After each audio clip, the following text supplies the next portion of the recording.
maybe we lost some opportunities because we didn't pursue certain things heavier than we could have. But I'm also glad that I don't feel like we left a bad taste in anybody's mouths for like having to, deal with us or, being around us or us being around them on tour. Just all time low. Probably still finding fucking CDs in that bus. No, that was obnoxious. Yeah, like leaving CDs all over their bus. Other than that, the best part of that was getting Alex Gaskarth to come and meet Scott while he was passed out drunk in the van. And the best part of that was that he didn't fucking believe us for half of the next day until we finally went, all right, dickhead, here's the picture. Wait a minute, let me see that. Are you fucking kidding me? I can't fucking believe this. That was fucking great.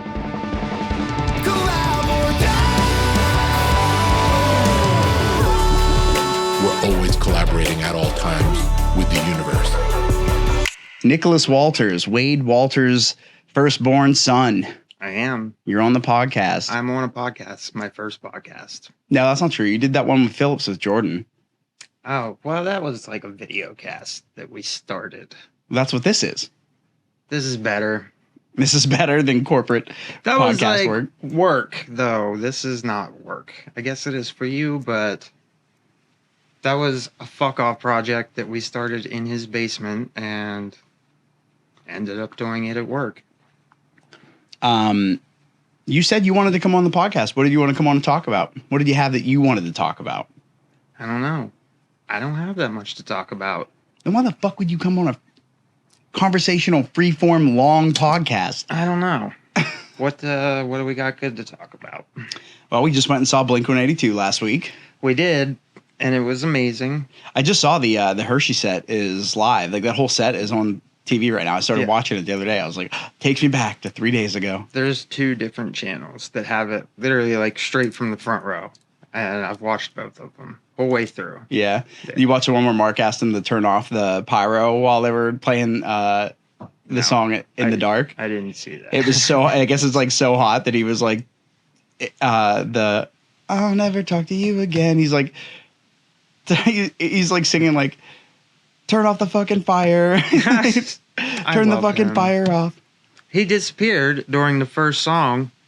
And I kept asking Aaron, I was like, do you see him? Like, where the fuck did he go? And then, because I couldn't tell. But from that video, you can see something was wrong with his ears. Yeah. And he pulled them, and then he disappeared. And I was sitting in my room, and I was like, oh, that's where he went. And Aaron comes in, she's like, what? It's nothing. I figured it out, though. Don't worry about it. Yeah, that's the funny thing about in-ears, right? Like, it affects you at any level. If it's not in your ears the way you want it to, you're just kind of boned. There's like not much you can do. We had that problem at the last show. Yeah. We had like, I don't know what it was. Something about like that. I think the click was not loud enough in Steve and Nate's ears, and then we didn't have. I think I'm gonna pull the live feed of everybody playing for everybody, just because it's confusing. Steve, when he solos, is like he lets it linger a little long, which works in the live setting if everybody else slams back in, because he kind of fills out this wall of sound before like the moment comes back in. Yeah. But the problem is if you're hearing it in your ear and he's not doing something that trails out and is meant, like Boss used to like end and like his, a dive bomb would end on the beat. Yeah. And so like whenever Steve is kind of like letting it linger and letting that tail kind of continue to roll out, it can mess us up with our timing for sure, especially if the click's not loud enough. Yeah. But for him, he was probably just didn't have, like, he couldn't hear himself as well or something, I would imagine. For Mark. That was my first time using in-ears, and it was a game changer. If you're not using in-ears, use them. Yeah, it's weird because we got the PA system at practice space, and now it's like, I feel like we don't even need it because we can just do it in our ears and hear everything we want to hear. Yeah.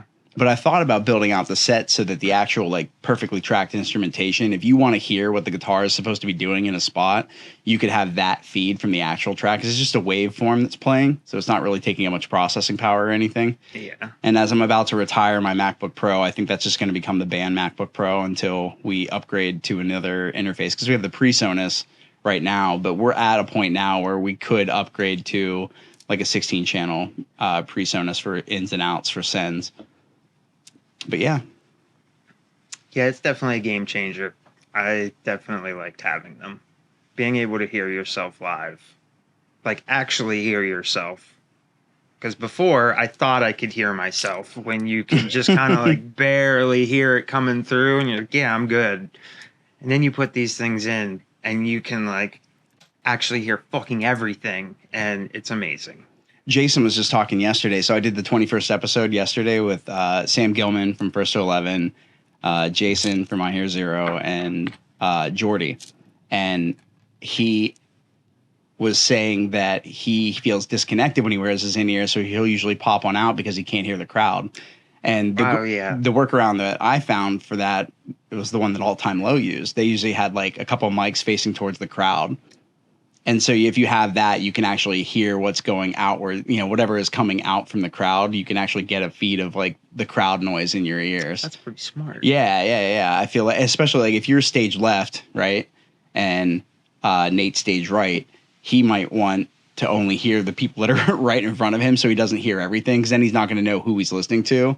But like if you can kind of, I mean, I've never really had that problem because, I mean, we've never really played in front of an all-time low crowd that size, at least. But if we were, that would be one thing that definitely like fucked with me, because that's kind of like my thing when we play is I am like with the crowd.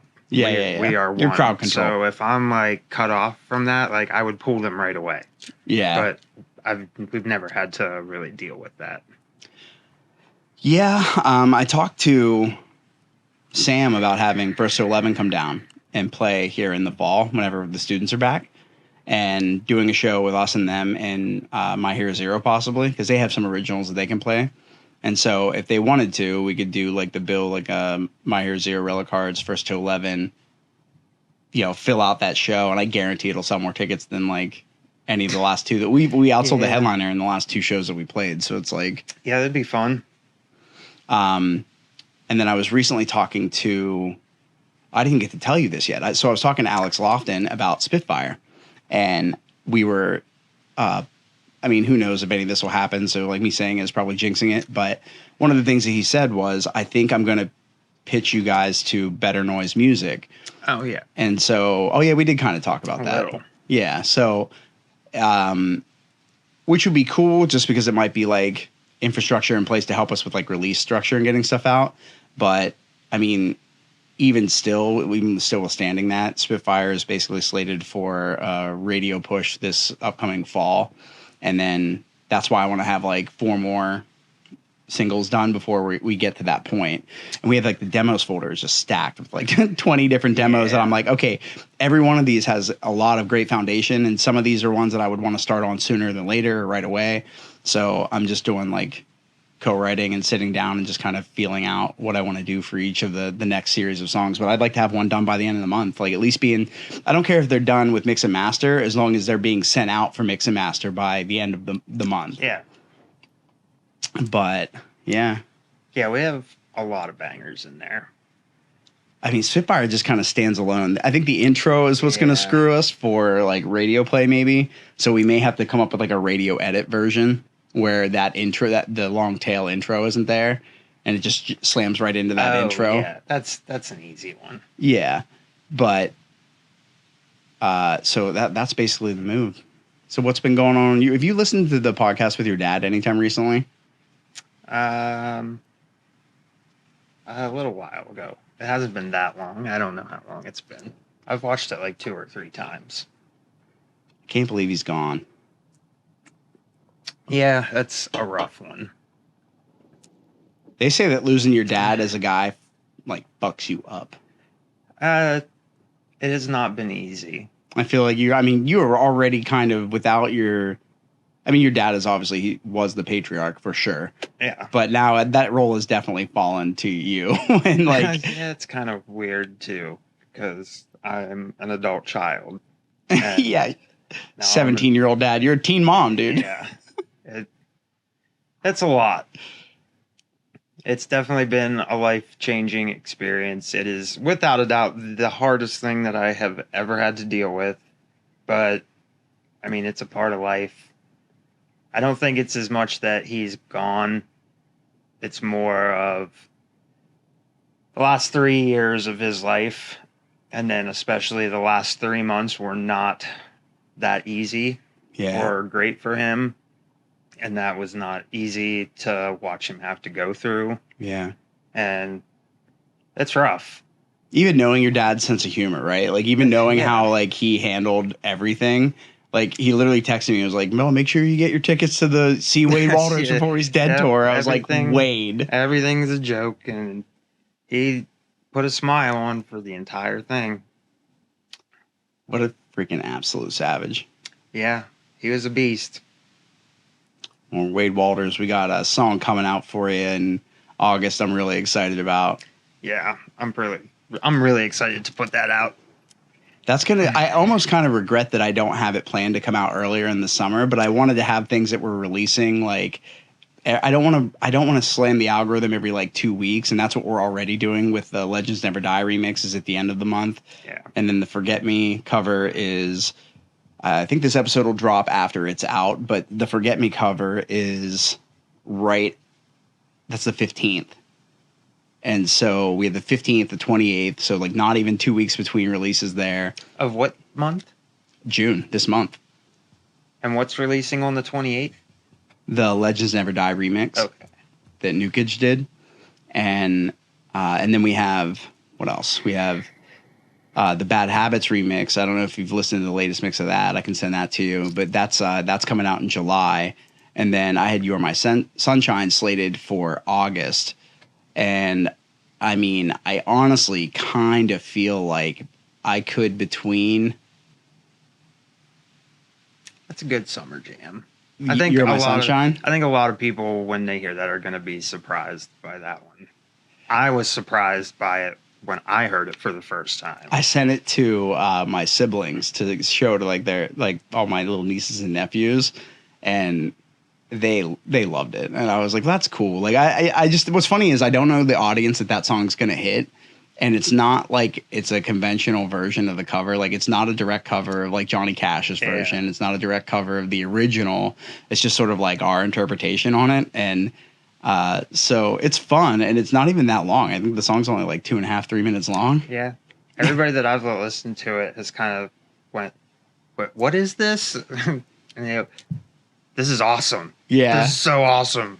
Yeah. So part of me wants to kind of maybe shift it. If we could have something else done and ready to go for an August release that's not an original, I would be down to bump that date up earlier so that it could come out in enough time for people to enjoy it during the summer months when the sun is really shining. But yeah, I just got to kind of go through the process of doing that. It's like literally everything we do is such a process, like from the start of the, picking the song that we want to do, if it's a cover, and if it's an original, that's even worse because obviously we take way longer with them. Yeah. But the idea of going through and saying like, okay, we got this song, this is how we're going to express it.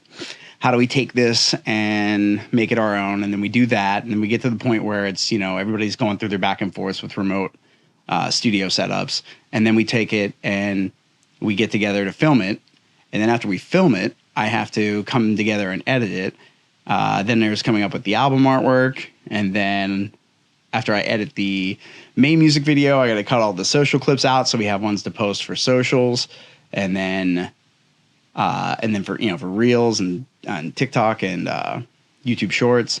And it's just like, it's so much work that goes into just that amount of releases. And we could technically just do some covers and not do videos for them. But I think I like for the canvas sake, I like having that visual component on Spotify that we can have like clips from the music video are in that. But it's one of those things where it's like, I honestly feel like because we have so many there are so many covers we have in our back catalog of covers that we've started, like Nate and I. It's like, hey, let's try this one, or hey, let's do this one. Like we have a Deftones My Own Summer cover. Yeah, I've looked in the folder and there's ones in there that I didn't even know we had, and I'm going, holy shit. why aren't we doing these? Yeah, well, at one point it was like, oh, we felt like we missed the window for getting a song out for something that would have like helped push our numbers when that song was still charting or pushing. But there's some in there that are just like classics. Like we have the Smells Like Teen Spirit cover, and that one I feel like people are going to love or hate, so that could be good or bad for us because it's not like it's it's not so different of an interpretation. There's so much that's real about it, but that was spawned from when we were in Indonesia and we were in that strip mall area, remember? And then there were all these different amazing cover bands. Like in Indonesia, this like mall complex area that we were in, there was like stages every like 100 yards. And you could like walk, but and every band was playing something different. There was one that was playing like reggae, and then there was one that was playing like classic rock, and there was one that was playing like hair metal. And the one that was like the classic rock stage, as soon as they started playing Smells Like Teen Spirit, like, I don't know, we all just got up out of our chairs and like went into the crowd and started like crowd surfing and just being ridiculous. That was so much fun. And we were like, it's so crazy that that song has been out for, you know, close to 25 years. And we just didn't like, I don't think we ever could have fully appreciated it. It was big when it came out, and it's still so big. Like internationally, it's like you hear the intro to that song and everybody's just immediate. If you're into that song, if you're into that genre or that era of music, you're like, oh shit. And like everybody just went nuts. We were like, well, I mean, I think they've probably are considered or will be considered, at least I think in my opinion, we have bands that for like our generation are now like legacy bands like Zeppelin and Black Sabbath and, you know, those. And I think constantly about music that came out while we're growing up, and you look at those and go like, where are the legacy bands here? And well, they were also kind of like stoic and weird, right? Like Bush was always kind of like weird and standoffish in a way. So it's like they had their era in the late 90s, early 2000s. And then it's like, where did they go? Yeah. And meanwhile, like some of those songs were epic soundtracks all the way through my college years. And then like songs that I still like to revisit now. And so Nate and I we started a cover of Everything Zen. And that was a song that I always thought like ripped. And Nate put his spin on it. Oh, I did hear that. Dirk's got to go through and do his drums and make his adjustments that he wants to, and then we just got to go and get him out. And so, like, those are ones that I would love to be able to get together and do, but it's a tall order for all those music videos, because even on these last ones, Alex Goot helped me big time, because he was like, I only need like 3 or 4 shots full take of me going through the song, and I'll be able to make the video work. As long as the framing works and the shot works, then I'm happy with it. And so it kind of became this thing where for these last videos, I was like, look, if everybody knows it, this should be really easy. I just got to knock them out. And Dirk is the only one who's like so inconsistent between his takes. Some of them he's like super, some of them by the third take that we did of him, I think I did 4 of him. He was like so energetic and big energy and movement. And so that's great to use in like choruses and parts where things are really, really big. But then whenever he's like playing, he looks like he's just going through the motions and not like really into it in some of the other clips. Well, that last one you sent, the one you sent on the band thread, he looks great. Well, because I'm picking all the best of his best out. But then he also does this thing where like he'll forget that there's not a ghost note in there where he thinks he put one or would like to have put one. And so he'll play a ghost note and it's not in the song. And so I can't use that clip, and it's otherwise a good clip. So I'm like, damn it, I got to like cut around that. Or I think there's like a part that he couldn't remember how he did it, because we made the song like a month and a half ago, and we were just finally getting around to shooting the video like 2 weeks or so ago. Yeah. And so he was like unsure of how to get to that. He kept doing it over and over again. Yeah, and he kept messing up like the build up part. I was like, dude, like this part you have to nail this, because I want to be able to show this part, because it's a big drum part of the song. But if you don't nail it, I can't put it in there. I'm gonna have to put something else in there. And then Steve was the same way. I was like, Steve, do you know what you're playing? I was like, I don't know. I can't hear what he's playing, so I don't know if he's actually playing along the song or if he knows how the song was written.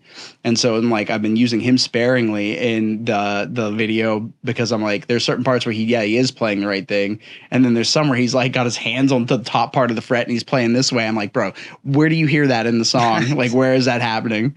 So it's like, but it was, his first round of doing music videos, and he said it looks great. He's really excited about it. I sent it to him too, so he could check it out.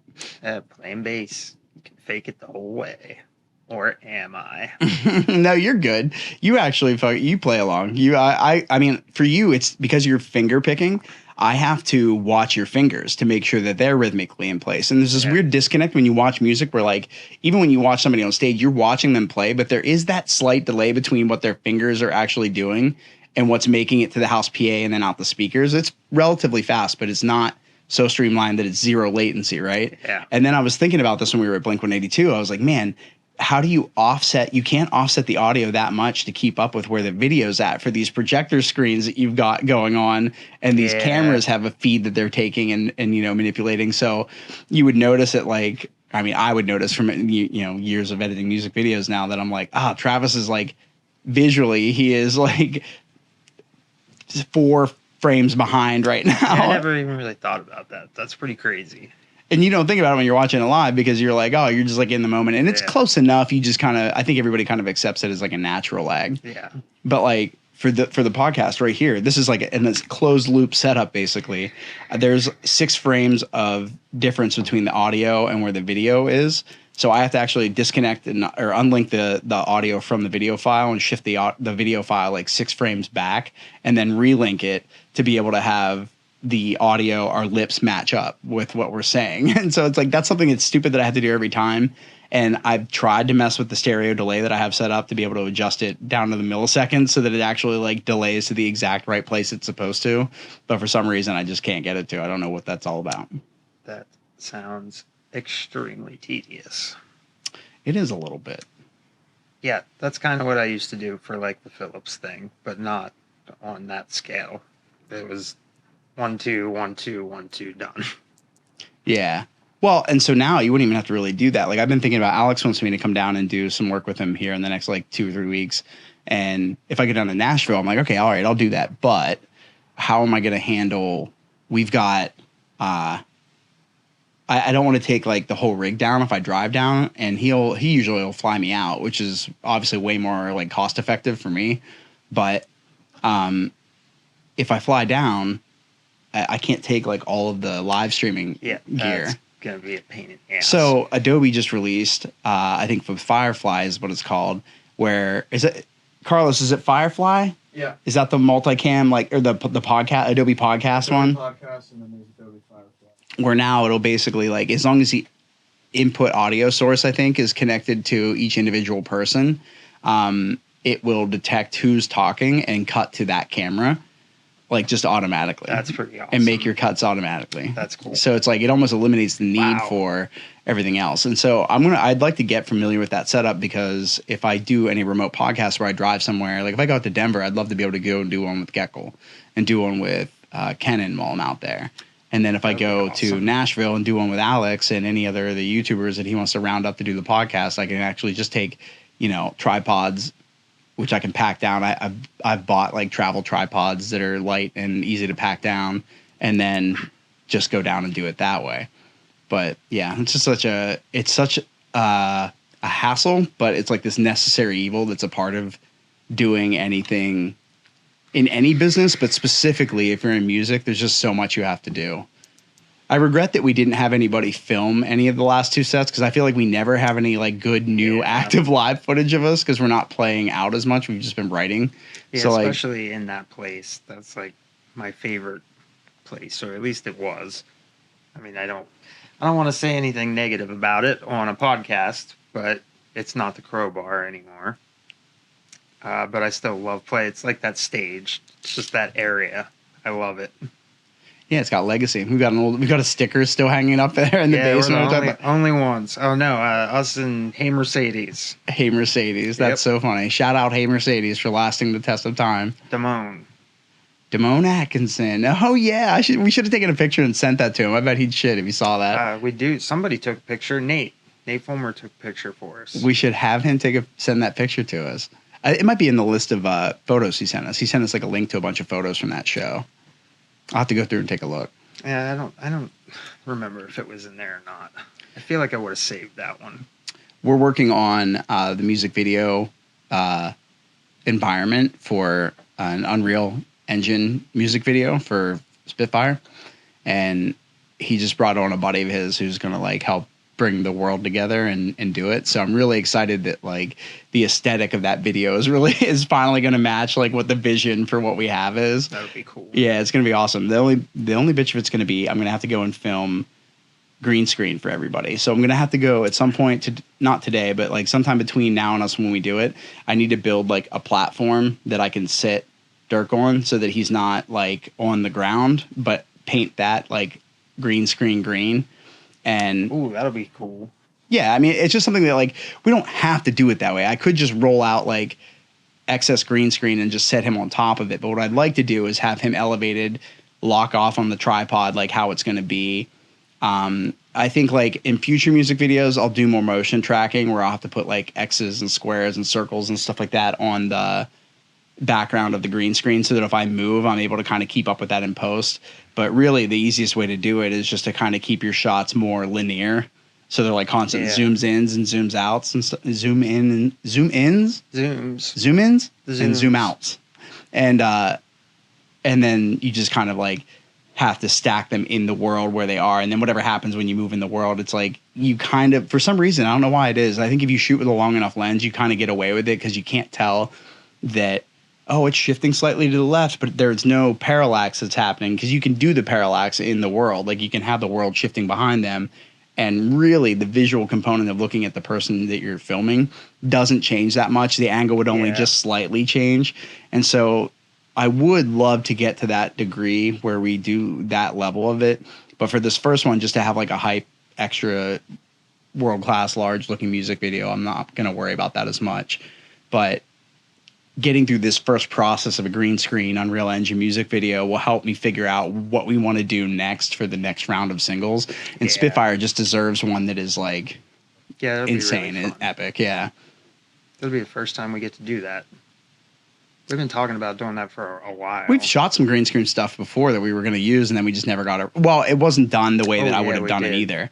Well, I would have done it a couple of different ways. Like when we had that entire background of the Evolution Arts Center green screened, the problem was we weren't far enough away, and lighting it evenly on that far of a stretch is such a pain in the ass. But that's such a crucial part of the green screen process, is having like an even balanced lighting across the entire thing. I have this green screener app that I use that helps show like within like if you get it to where it's evenly lit within like you'll see these bands where there's like a bright band in the middle that's the brightest where everything's hitting, and then it starts to fall off a little bit. The next band is like a little bit darker, and the next band's a little bit darker. And when you look at it like that, if there's like 4 bands, that's like not going to be a fun green. You could green screen key it, no problem, but it's not going to be as clean. Whereas if you get far enough away, the subject far enough away from the green screen, there's none of that, not as much of that green bounce that kind of comes off of the back of the green screen and bounces onto your subject. And then you can also turn around and say, okay, well now I can get a clean key. Great. If I balance the lighting on the actual green screen, that I click one color and it's going to pull out 98% of the green screen that's behind it. So you've keyed out most of it. Yeah. And then you just build in a little bit of space in the keying space where you have some extra tolerance for like a few shades brighter and a few shades darker, and it'll wipe it all out and be perfectly clean. The cymbals was hard too, because we had Dirk shine his cymbals, and so like every time he would hit it, the green would reflect on that. So like you have to have enough distance that it's like barely able to kind of reflect on the cymbals. And the other factor is you've got to shoot with a really high shutter speed, because you like this would be my diagnosis for how to shoot really good music video green screen content.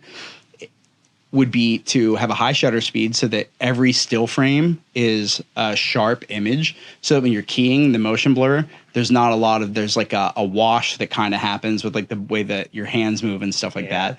And we, in a high energy rock music video, you're going to have a problem where, if everybody's moving really fast and you can't keep them still, that space in between them moving that blurs because they're moving so fast, or if Nate's jumping or spinning or where you are or whatever, it just makes it so that there's like, it'll key out the green, but it will replace it with this like gray, and there's no way to really fix that. And so like you want to have basically, my idea would be you shoot with a long lens far away on a tripod, and then you have a high shutter speed so that everything they do is perfectly still.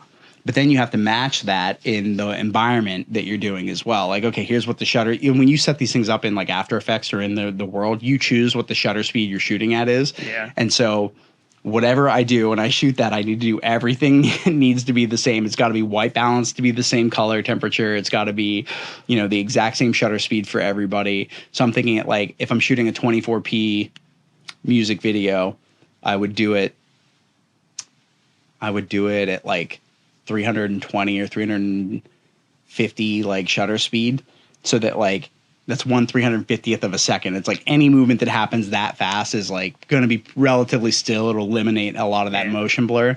And then doing it with a long lens means if I can, up the aperture to like f4 or 5 or whatever, you'll be a completely sharp object, and the green screen will really be kind of like faded behind you. But while you're perfectly in shape, and the reason why I would do this little riser box for Dirk to be on was that it would be a platform for everybody else to have to stay on. Yeah. And so if everybody stays in that space, and then in the world building side of Unreal, it is that way. But then I thought about, oh, you know what? Maybe Nate and Nick and Steve would like to be able to put their feet up on like a riser or something. So it's like maybe I can like build that riser and then find a way to through the inside of it, like thread a screw through with like a wing nut or whatever and tighten it so that you guys could actually put your feet up on top of something. And then in the world, that might look like you put your foot up on a rock in this world, or on this like burning debris or rubble that's like. Yeah, we can definitely do that. Yeah. So that's one of my construction projects for the next upcoming weeks. I feel like nobody knows what we do behind the scenes outside of like releasing music. I feel like we duck out for a while. We haven't released anything since we did the I Like You cover in September. And maybe that was October even. I feel like it was September or October with First to 11. I mean, we filmed it right in the end of August. Yeah. So, yeah, right around there. And I remember it being a couple weeks out until they were able to get it into their release schedule. So, yeah, I mean, like, there's so much that goes into it. That was like the last thing we released, but then we started really kind of hammering away at, we had the show, so we started rehearsing. We played that show, and I was like, man, it would be really great if this song or this song that we've been working on were done. It would be great to play them live. And so we started working on them over the winter, and now, Spitfire's done. We have like the final for it. I got the email from Bert from Chunk. He sent me the mastered stems. Great. Yeah, so I want to send the master stems to Nukage and have him do an EDM remix of Spitfire 2. So like we can have that ready to go along with the release in the fall. And music video will be for the original, but then, it's almost like you release each single as an EP. So it's like whatever remixes we want to do. So I thought about reaching out to like different like rap artists and being like, hey, this bridge is like a solo, but if you want to put like a verse on here, or if you want to put like a bridge in here where you rap over and do something epic, it's like just do it to do it. And then any one of them that want to come and film a music video, we can get them to come up, film their one-off film of the music video would just be an exact same setup to do for the music video. And then, just integrating them into a scene that no one was in or that I was in, and replace me with them, and then, put them in there. But we do a good job, I think, of kind of being ahead of the curve on a lot of things, and then also like just trying to be consistent with how we show up with like our releases. Like I don't think we've ever dipped below a certain bar once we've hit a threshold for like the quality that we want to go for. Yeah, I mean we definitely don't ever half-ass it, which is why we're not putting out videos every week or every 2 weeks, And now, like Alex's perspective is like if you're releasing it, if you're waiting too long to release just because you're trying to make it like perfect, like nobody cares. We're the only ones that care. And to some degree, I think that's true. But I think there's also something for like quality control within your group, right? Like, yeah, I think I'm guilty of that terribly. It's like the artist curse, no matter what you're doing. I mean, I start stuff in my room all the time and I just sit there. I get to a point and I go, okay, what am I going to do now? And like I just have 50 ideas, and so I'll do 1, 2, 3, 4, and I'm like, all right, I'm done. This is what I want to do, and then I'll look at it again, and 10 more ideas come up, and I go, I am not done. I haven't even begun yet. It just never ends, and I rearrange my room once a month because I get it there, and I'm like, no, I got to add this here. It's never complete. Yeah, it's just like nonstop process of refining all the time. Yeah, you need to, I guess, as a band, I guess maybe we are probably pretty good at this as a whole. We have to get to a point where we know that it has met our standard and we can probably do this and that and this more with it. But we know that it is at this point where we need it to be, and you just kind of have to like cut the cord and call it done. Yeah. Yeah, I'm at this point now where with the music videos, I'm like, I really need to. I had to have Mike shoot me for my scenes because Nate had to bounce and Mike was willing to come over, and it's hard to shoot around me because I didn't shoot wide enough. I don't think, like, I wanted to have him relatively closer for framing. What I should have done was been like, hey, be a little bit wider, get the right angles, and try to stay as close to keeping me in frame as possible. And then he was like, man, this rig is really heavy. I was like, yeah, it's like 29 pounds and I'm holding it with 2 arms. And if I do a couple music video shoots in a row, like, your elbows and your like shoulders and stuff hurt. Like, you know, it's heavy. It's basically isometrics for, you know, a performative music video for, you know, a solid, I don't know. So we do multiple takes of each person. I end up with like 27 different tracks between getting, you know, now with Steve doing videos, it's like I've got an extra 3 or 4 of him, you know, 3 or 4 of you, 3 and 4 of Nate. Nate's doing screen. I did some screen takes of him this last one. So he's got his 3 or 4 for that. And he's got 3 or 4 for his performance side of things. It's just like so many tracks that come through, which is great because it gives me options and it should make it easier to be able to cut through. But the problem is, like, not everybody is like on when they're performing by themselves. We definitely perform differently when we're all together. And so not having the group shot to kind of like cut to makes it really difficult. So I would like to get to, you know, I would like to get another cover in before the end of the summer so that I could maybe bump You Are My Sunshine into July and then kick the Bad Habits remix to like the end of July and then have that new cover ready to roll for August. So it really just kind of takes like finding one that we want to do and using that as the means of like having that be that later release date.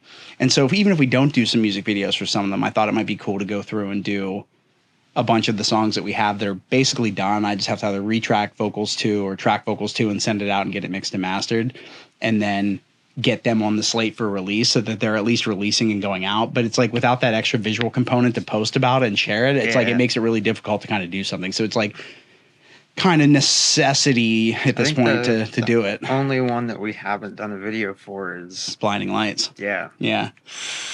We should just go back and do a video for it. It started to slip in views finally after like 3 years. Yeah, it's surprised. Like it got overtaken by Out of the Woods and Royals again. That's such a random one that was just number 1. Yeah, but it was good. It was totally good. I mean, that was first cover that we had Bert mix. Yeah, hats off to Bert. Yeah, boy is good. Bertrand Ponce. Ponce? It's French. Don't fucking know French. Yeah, Alias Studio. He's the guy who mixes and masters like all of our originals. And dude, he's just so good. He's so good. We did this tour. I think I told you this story, but like I was with our last night on the first tour that they did with them in like 2012. I think it was after we got off a Warped Tour that year. I did the summer tour with our last night for their Age of Ignorance tour, and then they did a fall tour with Woe Was Me and Chunk No Captain Chunk and a couple other bands.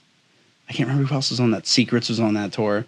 And so we were staying with their dad in, where the hell does his dad live? Vegas? Arizona. Yeah. In the Mesa, Arizona area. And, Bert was like showing us his original mixes for their first album and then the mixes that the label released. Oh yeah. I remember listening to his demos and being like, why didn't they release your demos? They're like, well, they wanted us to have it mixed and mastered by this producer because if we didn't do that, it's kind of like we're not really playing the game. And so it was about whose names we could have attached to our records because he did this record and this record. And so fans of those bands might be more willing to give our record a chance. But the reality was his demos just sounded so much better. Yep. So I knew, I was like, at some point we're going to do originals and that's who I'm going to send him to get it mixed and mastered. And he's been working with us for years now. It's crazy to think we've been working with him for, 8 years now. Wow. Crazy. It's stupid. It's like time flies, man. And then 9 years ago, yesterday, we released the Trust music video. Isn't that wild? Wow, that is insane. We had a farmer that allowed us to go out in his barren field and set a piano on fire. And we had Kira Riley, the exotic dancer, was doing like a fire dance and set it on fire and everything. And then we did the music video with her. That was so crazy. It was such an experience because we put a lot of effort in that music video. And it was like a narrative style music video. And we had to have that guy, Tom, I think his name was, film it. Yeah. And did that and another one. but we never did anything. We didn't release the other one. Yeah, the other one was for we have 2 songs that we didn't release that I think we need to redo. That would be great to have done. There were both of those are good songs that I would want to have as like singles to put out. I don't know if they're not going to compete with like Spitfire, but to reimagine the one and the only, and to reimagine On My Way, and just kind of keep a lot of those like songs together. Those songs ripped, and they were a lot of fun. They're catchy melodies, like good energetic songs to do. I'd probably take another pass at the lyrics and the vocals and stuff like that. But those are songs that like we could release the versions that we have right now as is and just have them out and put them out as they are and just call it a day. At this point, those songs are real close to 10 years. No, they are 10 years old. They were in the same batch with Trust. We did Trust and One and the Only in the same trip.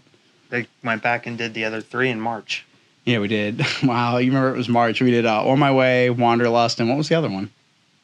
Hands of Fate. Yeah. Yeah. Oh, we did a music video for Hands of Fate, too. Yeah. Yeah, it's so funny because she's working for KCF Technologies now.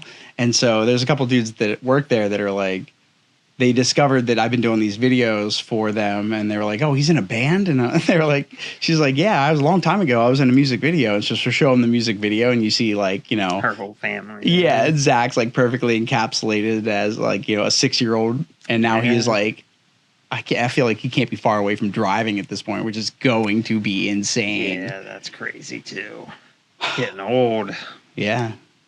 Yeah, we're going to have to break into doing Southern rock or country, I think, in the next like couple years if we don't. We're not there yet. Yeah, we got a couple more years in us. We'll hit the cover band scene first. Before we do the country. Yeah, there's a lot of money to be made there. Gotta be real good to be country. Yeah. Have you given any thought to moving to Nashville? Do you think you guys would be willing to make the jump down that way? I mean, I would pretty much move wherever, honestly. I think the big thing for Erin is her whole family lives in North Carolina. So I think that is like the big one for her. And for me, like, I think at this point we've both said if we aren't going to live in State College, I don't care to live in Pennsylvania. Right. Outside of that, like, I've always wanted to live in California just for like even a year, just to live there and just be out there for a year and take it in. And then before half of it's underwater. Yeah. We just said that like 2 days ago. We were watching something and then move back here. And I like North Carolina. I have been to Nashville. I like it there. I like a lot of the East Coast, actually. So I don't mind where I end up as long as I am with Erin and you guys are at least relatively close. Right. That works. But I don't know. I would move to Nashville. I would love to do, so I'm thinking about doing an investment property up here so that I have like, this is like the way I can always come up here and have like a home base. And then I don't know if I'll rent it out so much as I could make the mortgage for the place in a year, just getting, you know, Airbnb-ing it out for the football games. And so what I would like to do is get a property where I can do that, get it booked out for the year, know the weekends that I can't be here, Airbnb it out the rest of the time of the year, like whenever I want, and then just have some blackout dates for whenever like I come back into town if I decide to move away. And I think it'd just be smart to do it that way. There's just so much money to be made in doing that, and you can essentially always rely on paying off the mortgage by doing that. This place is basically a gold mine for that. Yeah, I mean, real estate property value is going up constantly, so there's like no two ways about it. It just is like if you get a property here, you're getting your investment money's worth back at the, you know, whenever you decide to flip or sell or do whatever you're going to do. But I would just keep it. I think you could just make the money and pocket some of it and have it as passive income. If I go anywhere else and I have enough passive income from that to be able to turn around and pay for like my rent in another location where I'm living, it's game over. Yeah. And I mean, I don't mind traveling. I like traveling. My only concern is how we continue to, like, what I do to get everybody able to film their own parts so that I don't have to travel to film them if I need to, or which is fine. Like, we're at the point now where like I could just invest in another camera and another lens or two and just send them to like everybody to have in their spot, and then just build out similar visual locations. Be like, hey, this is what you got to go do. This is what you got to go build. I mean, this will be your remote studio setup. COVID bands figured out how to do that. Feldman, they were recording a bunch of those songs. I think I forget what they called them, like the COVID sessions or whatever it was. But with Travis, is that when Travis was drumming? It was.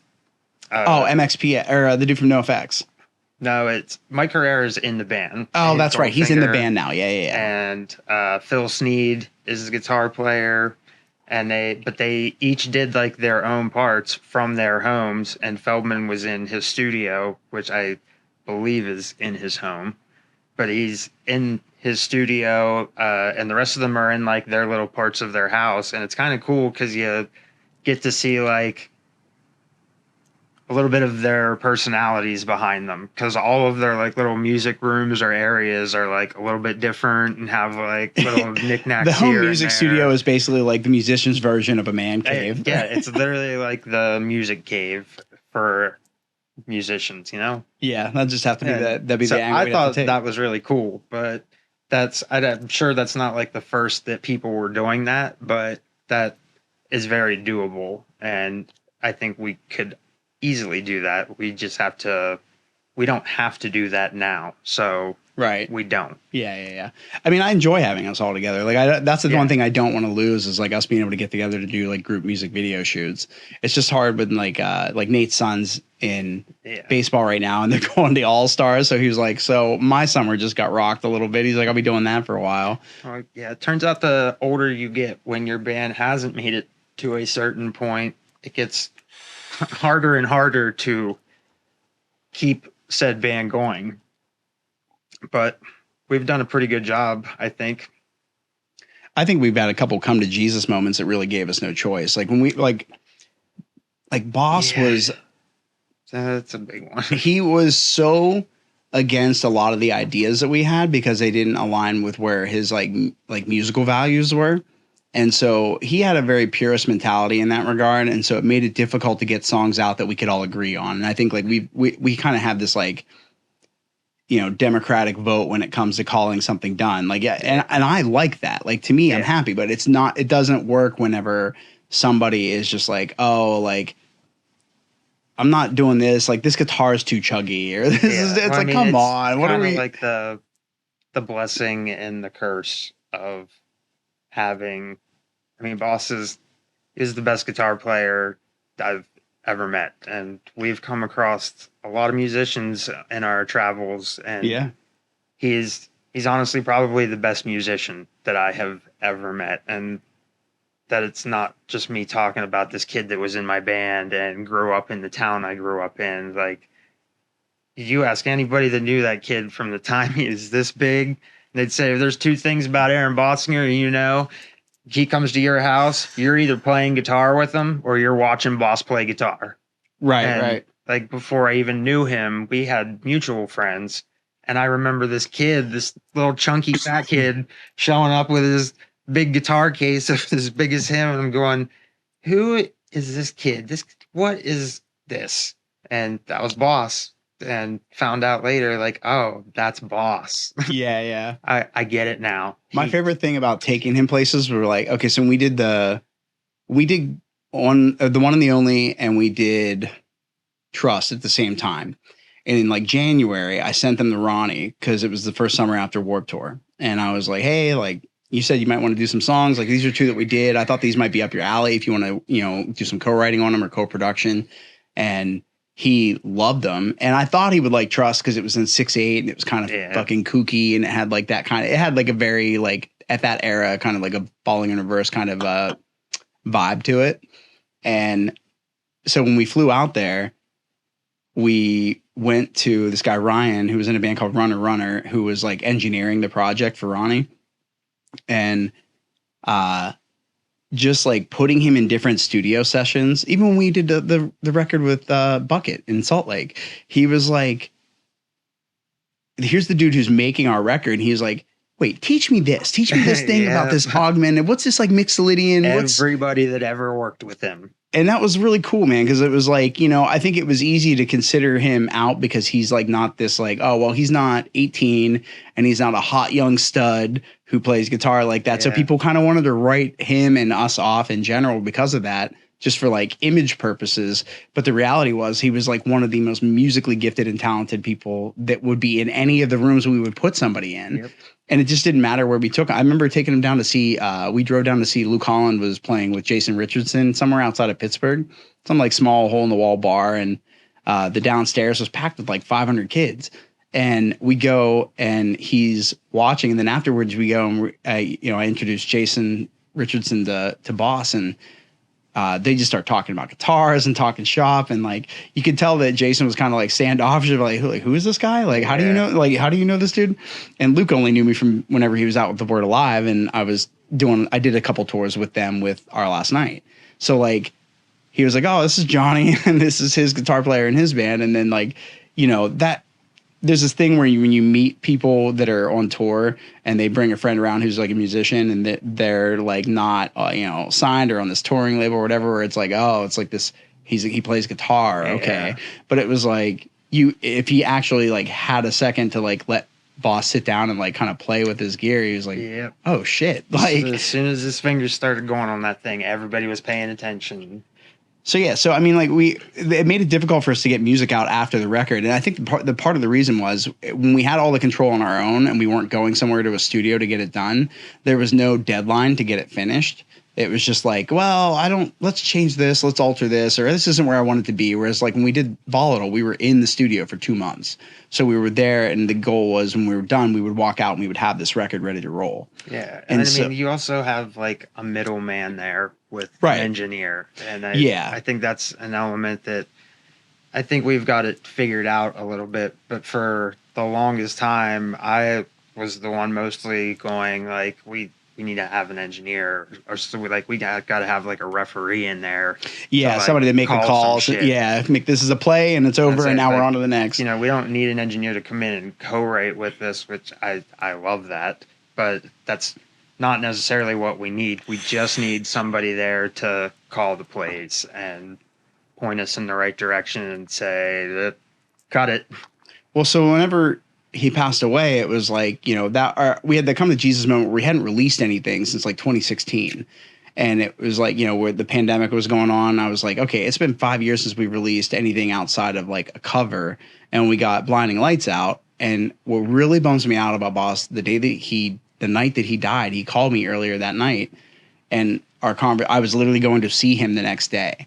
And the next day we were going to sit down and try to like work on Strangers and get a few of those songs that were basically done and start getting them done. He was like, dude, let's just get a move on. He's like, he apologized. He's like, I'm sorry, man. I've just been like, I just don't want to do things a bunch of different ways that you guys do necessarily, but that's not fair. Like I shouldn't do that and make us hold up not releasing anything just because it's not exactly how I want it. Like if you guys are happy to do things certain ways, like I'm not going to love that my name's attached to it because it doesn't sound the way I would want it to go, but that doesn't mean it's not good and that it shouldn't go out. And we had enough, accolades and reviews under our belt. We had, gotten back from Indonesia at that point. Like there was enough saying that, look, people like this music. Like just because it's maybe not necessarily in your wheelhouse exactly doesn't mean that it's not good by many more standards of metrics. And so when we had already kind of had that talk, like, okay, before then we're like, hey, we haven't released anything. Do we want to do? Are we just like not into the project because Boss isn't into this song or that song that we're working on?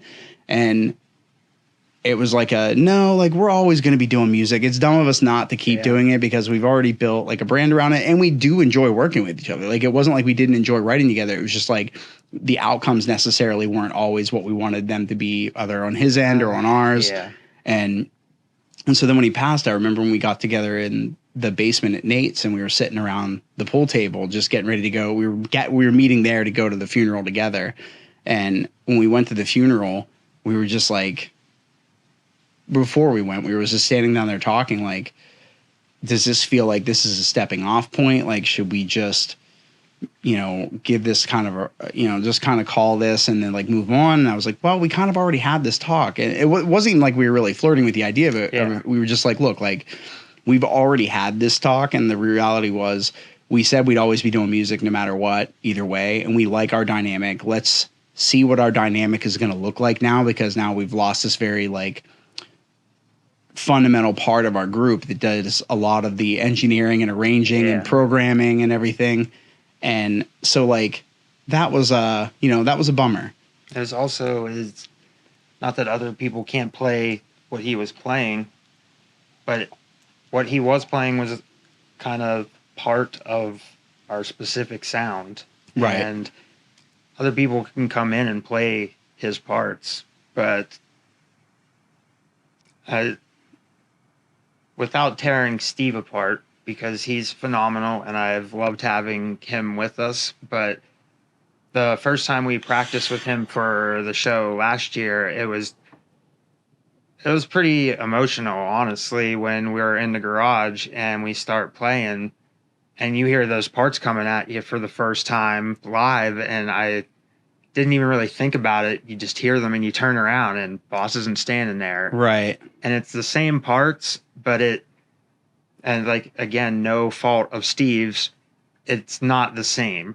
Well, yeah, like we're stuff, we have like an emotional attachment, and there's all this individual guitarist flair that is different about Boss and Steve. That's the thing. It's just like the style of playing, I guess. I don't know, like his finesse. Yeah. I don't know what it was, but it was just like a part of him. Yeah, we're hearing it, and what was funny is we have so many different emotional cues and attachments to it, right? Yeah. And so whenever you hear it and it's somebody else playing it, you're like, yeah, that's the part, but like you don't know how to quantify why it feels differently, but it does. Yeah, it was real trippy, just turning around and being like, oh, shit, yeah, damn. But it was kind of cool at the same time. Right. He was there, and I love having Steve with us now. Yeah, he's great. We got to do an updated photo shoot. I haven't done one yet for us since we've got these film songs covered and filmed. Yeah. So I need to get all that imagery updated. So I'm going to have to figure out. I talked to Tawny about his fiance about how I want to do that. And now it's just a matter of scheduling with everybody and like, okay, what's the hour I can get everybody together and we can all get down there and meet at this point, do this, and then, back on our way. It'll only take like an hour. Yeah. But yeah, I think that come to Jesus moment around Nate's pool table the day of Aaron's funeral was like let's go, then let's take a week to just kind of like process, because it had been a week since he had passed it. We were going to the funeral, and then I think the first cover we did after that was Positions, that Ariana Grande cover, and it was like, I don't even care if it totally sucks. I was like, we just got to go through the motions of this to start seeing what our process is going to look like without this, crucial element that we used to have being gone. And it worked. And then we're on to the next one. And we just kind of like kept the gears rolling, and we literally kept it going like that entire year. We released like more music that year than we had in the last like 6 combined. Yeah. Or 5 combined. And it was like, it kind of felt like we had just gotten knocked off our horse, and if we don't get back on it as soon as possible, we may not get back on it. And not because we don't want to, but because we're not going to, too much time will have passed. Yeah. And so I'm glad that we did kind of like hustle and get together and work on that. And now, obviously like moons later, there's been this huge debacle around that whole scene of things with him passing and everything. And it's really, really frustrating, and I don't want to like air anything, but like that was a lot for me to process, and it got to a point where, I actually was like talking to my therapist. I was talking to Jason about it, and he was like, Jonnie, I want you to know that what I'm really hearing you say is that you're hurting, and that what you're looking for is this piece of your friend that you no longer have around, and you're being told no, and to be able to say, no, I want to fight for this piece of my friend to have in my life still, to then, realize it's going to end up causing some damage along the way, is hurting you more than it's helping you. So he's like, at some point you need to decide whether or not you want to continue to pursue this and have this weight on you, or if you want to maybe let it go and say, this isn't how I wanted it to turn out, but it is what it is, and I need to just kind of accept it and move on. Yeah. And so that's kind of that's just where I kind of went with it. And it's been good, because I've had a few moments where I was like, no, I want to, nail this other dude's ass to the wall. Like, I'm like, this dude is going to fucking pay. And so then eventually it was just like, you know what? Like, I did what I wanted to do. I set what I set out to do. I stood my ground, and he got called out. And if anybody wants to know the real story, I'm more than happy to do a fucking tell-all speech episode of this podcast. We'll do a behind the scenes. Yeah, I'm waiting for the day that somehow that resurfaces and somebody wants to fucking have words with me about it, because I'm more than willing to sit down and hash out and explain the fucking nitty gritty of the details. Because I remember leaving the night that I found out everything that happened after he'd passed away, and driving home. And I like texted all of you. I was shaking. I was like, I need somebody to call me like right now. And everybody was at work or busy or doing this or that. And Jordan was the one who called me, and I was hysterical. I was like driving down the highway, just fucking bawling. Like, I can't believe this fucking guy. Like, Yeah, I don't this is remember insane to me. Like, where I was at, because I talked to you like right after, and I don't remember where I was at, but I remember you were through the roof, and then I was just like, I don't think I was as mad as you were. I think I was just kind of like taken back a little bit. It's like I can't fucking believe that shit. Like, right. That's how do you do this? Like, Yeah. and I don't want to get into that too much, but I don't think anybody is a bad person in any part of that situation except for one person.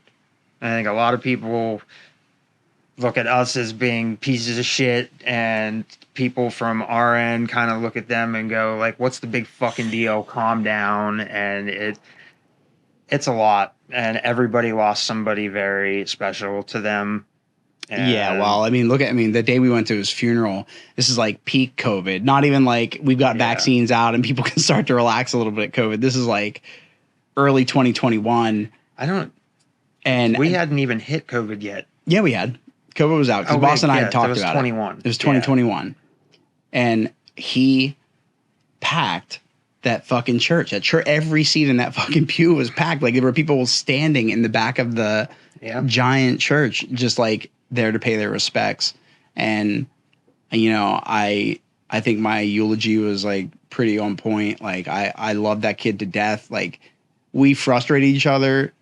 And that was the best part, is people would be like, oh, yeah, well, he used to say all this shit about you guys, too. And we're like, oh, we know. We're not dumb. Yeah, he'd say it to our face. And we'd say the same shit to him. Like, you don't have those kind of fights and not have it be blatantly known to everybody how much you actually love each other. Yeah. And so it's hard when people that didn't spend as much time with us and didn't know us as well, like as individuals, to only know him, maybe only hear whatever he was bitching about or whatever. Yeah. And dude, I mean, I had my fair moments. I had shows I showed up to where I hadn't warmed up or practiced at all recently, and I just like shit the bed live in like an acoustic setting. And I get to live with that embarrassment. He never let you forget it. Yeah, for sure. And like, he signed me up for singing lessons afterward. That wasn't the problem. The problem was we just didn't rehearse at all before we went and did this show. And that was because we couldn't coordinate our schedules to get it together in time.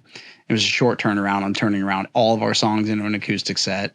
And, like it just is what it is what it is. And it was what it was. And I felt bad because I know it was embarrassing for him. Certainly, it's fucking no less embarrassing for me. Certainly, I think I had to fucking write Brian Wapner an apology letter for being like, look, man, I really appreciate like what you do for the music scene in that area, and I am so sorry that I showed up and like I was just not prepared and we weren't prepared, and I think he was a little embarrassed like most of the times that we played.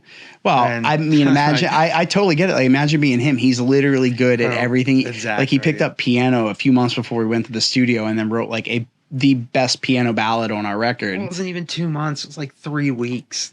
Like, I remember him sitting down and just messing with Volatile before it was Volatile. And the first time he played that through, I stopped and I went, what is that?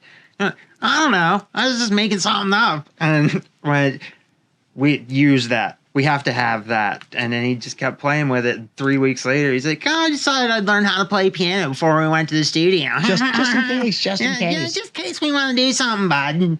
And then we do. And then, I've been working on that music video for like 3 or 4 years.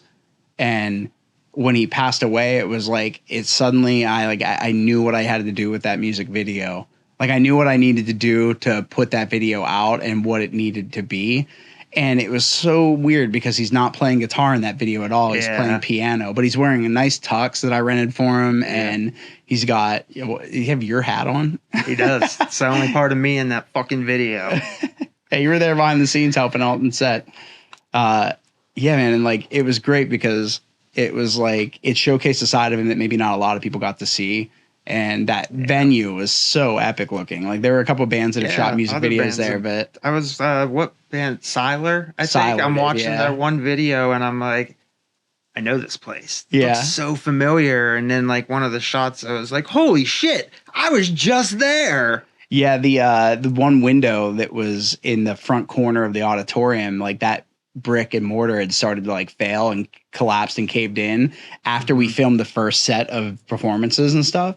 And so when we went back to do all the other additional like pickup shots, we had to like kind of shoot around a bunch of different things. And it let in all this natural colored light instead of that green tinted light that was coming through the green stained glass. Yeah. And so it really shifted the way the room felt color temperature wise. And I remember just being like, damn, this is going to be a pain in the ass to work around.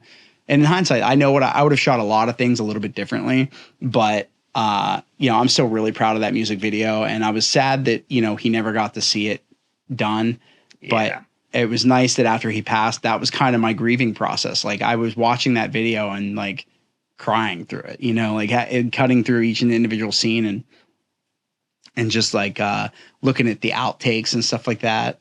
And him trying to give you his beanie, and he's like, just wear it. And just all that shit. Like, he was such a character. Like, I get that there was a lot of like fighting and arguing and bickering between us. Remember the first tour we did together? We got into that fight coming out of Nyack, New York, because he was like upset about him. But he was upset about something. I don't remember what it was, but it was just one of those things where I was like, you know what? Like, you need to understand that this is the way that this is going to get done. And you're not doing all this other like behind the scenes work that I'm doing to tee this shit up. So like, you just need to go along for the ride on this shit, because you have all this other control in all these other areas where I don't step on your toes or like give you shit about anything. And yeah, it just got to a point where like, I feel like we did better when we got away to the studio and recorded than we did when we were doing everything remotely, because it was like we couldn't sign off on everything and there was no referee to kind of help us. And so then he passes, we had that come to Jesus moment. And then it's like, okay, all right, so now we got to refigure out ourselves. And that also became in, you know, what are we going to do about the originals we're going to write? And we had some demos put together. Kind of the other thing about that is we're basically refinding ourselves as Relic Hearts, because I mean, when we went from the groundbreaking ceremony to Relic Hearts, and we did those first two songs without Boss. Had that other guy with us, Jordan. Oh, he didn't track anything. Not our Jordan. Other Jordan. Jordan from, I forget his last name. Yeah. Me and Peter still talk to him. Yeah. But he was up there with us. And the next time we went back is when, because I mean, we came home, and I think like literally right after we came home is when I think me and Dirk actually went and got Boss and talked to him for a little bit. And like the next day he talked to you. And from that point on, he was a part of the band that wasn't even Relic Hearts yet. And it was, but I don't think it was named yet. No, I didn't name it until after the tour. It would have been after we had started demoing and stuff. And so it would have been right after we were coming back from the Sleeping with Sirens Field this tour in Europe. And we went. It would have been like the spring, wouldn't it? Yeah. Yeah. And so he was in, and we were writing other stuff because we went back in March and did Wanderlust and On My Way. And basically we went from this pop punk band to rediscovering ourselves and basically reforming what we wanted. But we did that with him, essentially. Yeah, I mean, it started with like we knew what we wanted to go, and so I mean, really, I mean, shout out to Matt Wentworth, because like that was a really hard period for me, because we were just coming off of 3 years of Warped Tour, and it was like, this just isn't where I want to be anymore. This is not the music I want to be writing. Like, I feels like our attitudes have shifted. I would rather be writing a little bit more rock oriented and a little heavier. And Matt was willing to, in between tours, have us come up and spend some time with him and kind of help figure out what we wanted to do. Also, and so, a phenomenal producer. Yeah, man. I mean, it's crazy to think, like, I was kind of telling this story yesterday. Like, I remember, there were periods where, our last night, like, they wanted to I don't know if they all wanted to, but Trevor was certainly like he was constantly cracking the joke. Like, I can't wait till we go home from this tour and break up, and like just saying shit because they were so jaded, and it wasn't their fault. Like, their label was fucking them. Their management couldn't figure out how to take care of them well. And it was hard because they were bad about the music industry was happening with their band. And so, like, seeing them turn it around with the Skyfall cover and then doing the summer of covers and kind of keeping that ball rolling, obviously now into 2023, like, they're just absolutely killing it. Yep. And, we don't talk as much as we used to, but like, I'm still proud of them, and I don't regret any of the time we spent together. Like, I'm really so happy for them. I remember it was a few years ago now, but when I remember you saying that they had like their first, as a band, had like their first $1 million year, and I was like, damn, like, that's fucking awesome. Like, that has to feel so good for them, like basically making a comeback. The ultimate comeback. Trevor's been posting pictures and like updates of his house as this new house that he's building is coming along. It makes like the Wentworth Castle look small compared, like, so much. I have so many fond memories of them, and like I still consider them all to be like brothers. Like, we spent a lot of time together, and they saw dumb moments from me. I saw dumb moments from them. We just like, it's a really truly vulnerable sense of getting to know somebody, is like knowing each other in that capacity. It's like, I wasn't in their band, but it's like, I felt like I was a part of their community. And I mean, I have nothing but respect and thanks for like all the help they gave us. Cause like, when we were coming out of Warped Tour, it was like a reimagining of who we were going to be. And then they helped us with Trust and with The One and the Only. And then after that, Trevor did guest vocals on Wanderlust. And then, and I loved his part. Like, in my head, I knew how I had written it, and I loved the lyrics for it, and Trevor just killed it. I love that song, actually.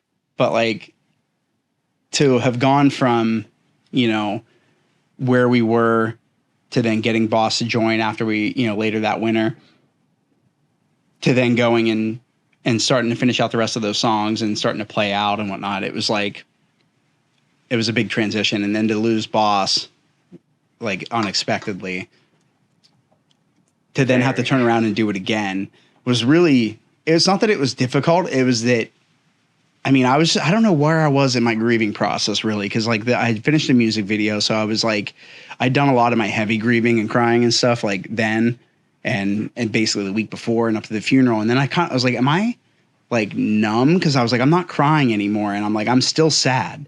I literally had a moment yesterday, dude. I was with Hannah's family. We were helping her sister move into this place, and they were like, oh, we're going to go to Big Daddy's Grill and Chill. So we go to Big Daddy's. I never went there even when like Boss worked there.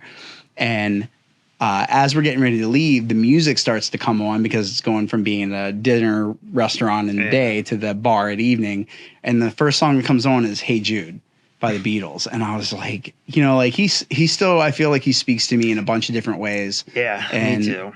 It's just one of those things that like, music is already pretty ethereal, and to feel like you can still share a connection with somebody even when he was gone, I always felt like that was still happening. And so when we had started to write new demos and stuff like that, it was like the first round of demos I was really happy with the first round of demos, but I'm glad that we kept pushing to get to where we were. And then when Nate got the Telecaster and wrote Spitfire, I was like, oh, hell yeah. And then we had a version of that fleshed out. And then I'm like, okay, but I want to kind of tweak this and really play with this. And New Kids really helped bring that song together in a totally different light, because he forced us to think of it in a different way altogether. Yeah. And then taking that and then shifting it into, okay, well, now we've got new demos that have developed since then that are very aligned with that song, but still like very different than what we were writing before.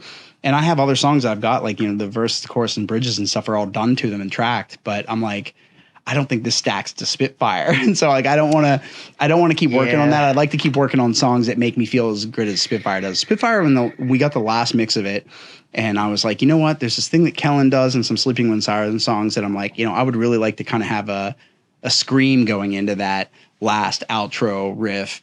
And here's how I think I could hear he would do it, that I would love to hear it. So I just did it to see how it turned out. And then hearing it in the mix, I was like, oh my God, that was such a good idea to add that in. And so like, that song has come so far, and now it's done. It's in the can. Great. Next are the next series of songs that we want to get done.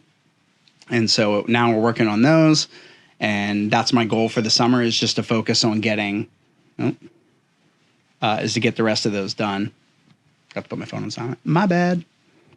But you know, I just kind of feel like music is such a weird and interesting journey to everybody. One of the things that really helped me with coming to terms with how our band operated while we were with Boss is that we had gone so long between Volatile and releasing anything until we did the Blinding Lights cover that I remember being like, this feels like we're just doing it wrong, or we're doing something wrong because we're not getting anything done and out. And then James Maynard came on to Joe Rogan's podcast right before, it was in the summer of 2-3 years ago.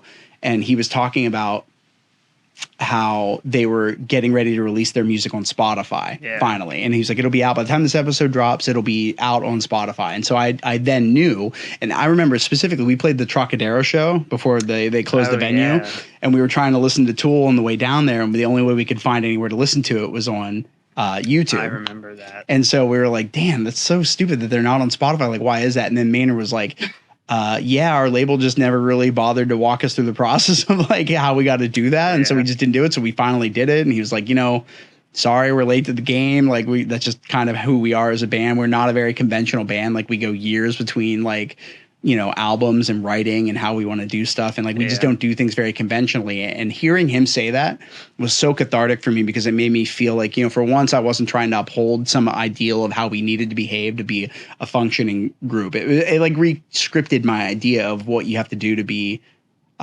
productive as a band and what you'd have to do to be considered like an active rostered band that's out and releasing music. Yeah. I've been listening to a lot of podcast people lately. I finally got into that on YouTube, and a lot of things I hear with dudes in bands is kind of like the same thing. Like everybody kind of shares like the same. What would that be?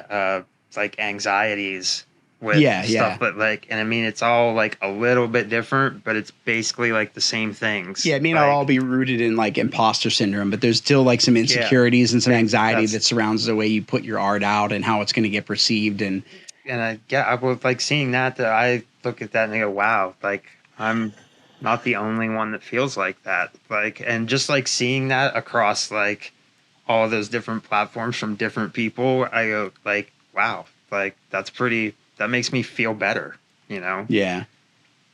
Yeah. It was just one of those things. Hey, Los, I just realized, can you hit the house lights? Oh.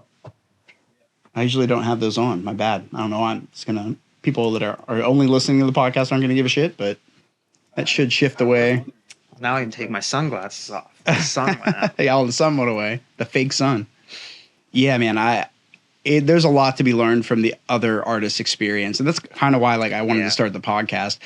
I know a reason I wanted to have you on the podcast. I wanted to have you on to tell some of like your favorite stories from our band, because there's nobody that tells a story about things that we have experienced and gone through as a band than you. And you have like literally the full pedigree of my experience doing it, because you're the reason that, you know, I joined the Groundbreaking Ceremony. You were the reason that I even auditioned for Emberwell while I was... Did you come down and sing? I think I did.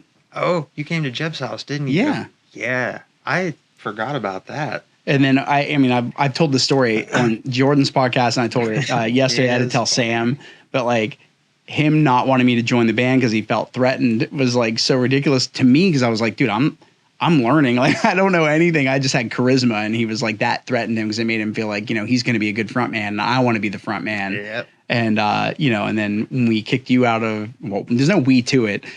You were pissing everybody off with your negative attitude in the Groundbreaking Ceremony. And so Chaz and Dirk were like, I'm done with dealing with his attitude. Like, he's making us feel like shit every time we get together to practice because he's like not happy about this or that, but he's not changing anything about it. And you had some soul searching and life growing to do, and so did we. And so we kicked you out, and you fucking went and wrote a Hate Me song with Jordan. It was real good. It was real good. It was called The Worst. The Worst, yeah. And I looked for that song for like probably 2 hours after I not even after I watched the podcast. As soon as you guys started talking about that, I was like, oh yeah. And I started digging through shit, and I have it on a hard drive, but I don't have the like plug for it. And it's like Right. a special plug from 20 fucking years ago.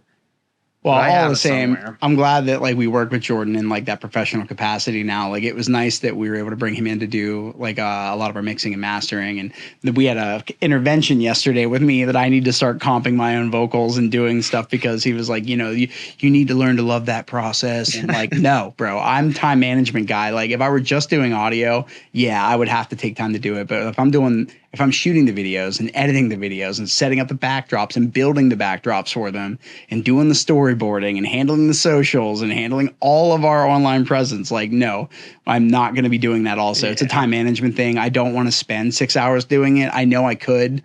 I know maybe that's too long or whatever, but like I need to be able to be done with it when I'm done tracking it so I can be moving on to the next thing that I have to do. And that is the process that works for us.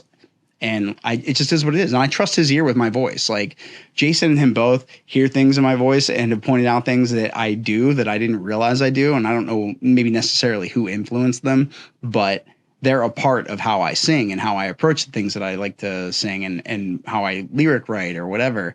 And so what I want to learn from them is more of the writing side of things. Like I've always been more curious about the songwriting side of things because, you know, way back when in 2006 when we tried to start a band, we couldn't get it off the ground because we had a demo, but I was like, I don't know how to write to this. Like, I don't know anything about writing. I just like singing in the car to all these bands that I like. And I didn't want to do a cover band, but I was like, I don't want to not know how to do a song and I've just heard plenty of my friends' demos to be like, that's not what I want to be. Yeah. And so by having a bar already set in my brain, sure, maybe it stopped me from making music way sooner, but I think it only stopped me from making shittier music sooner. Yeah, for sure.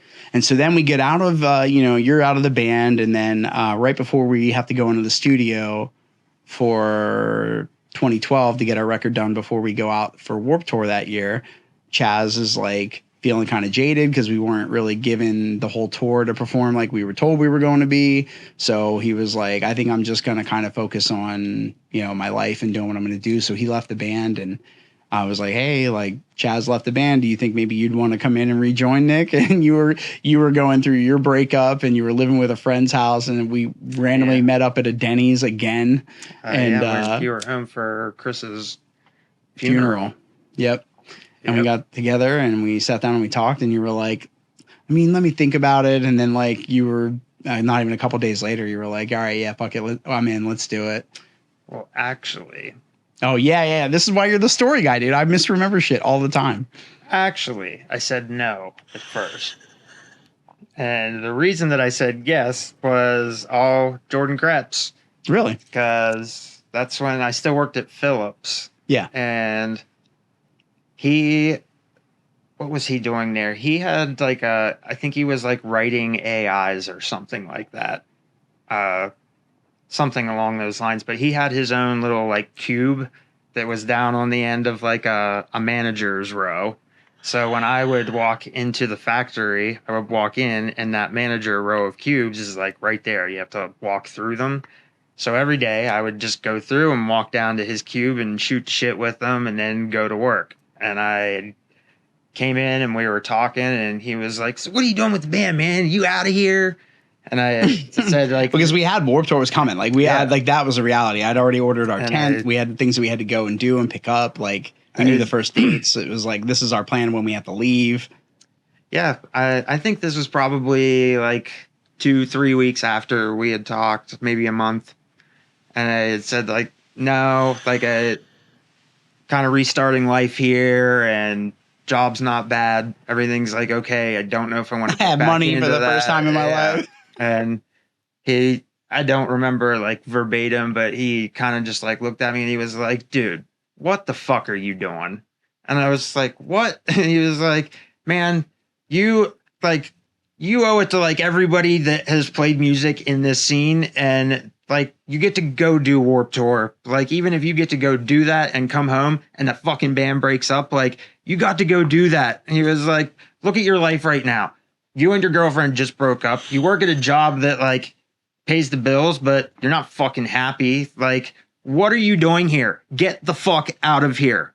And I was just kind of like, you know what?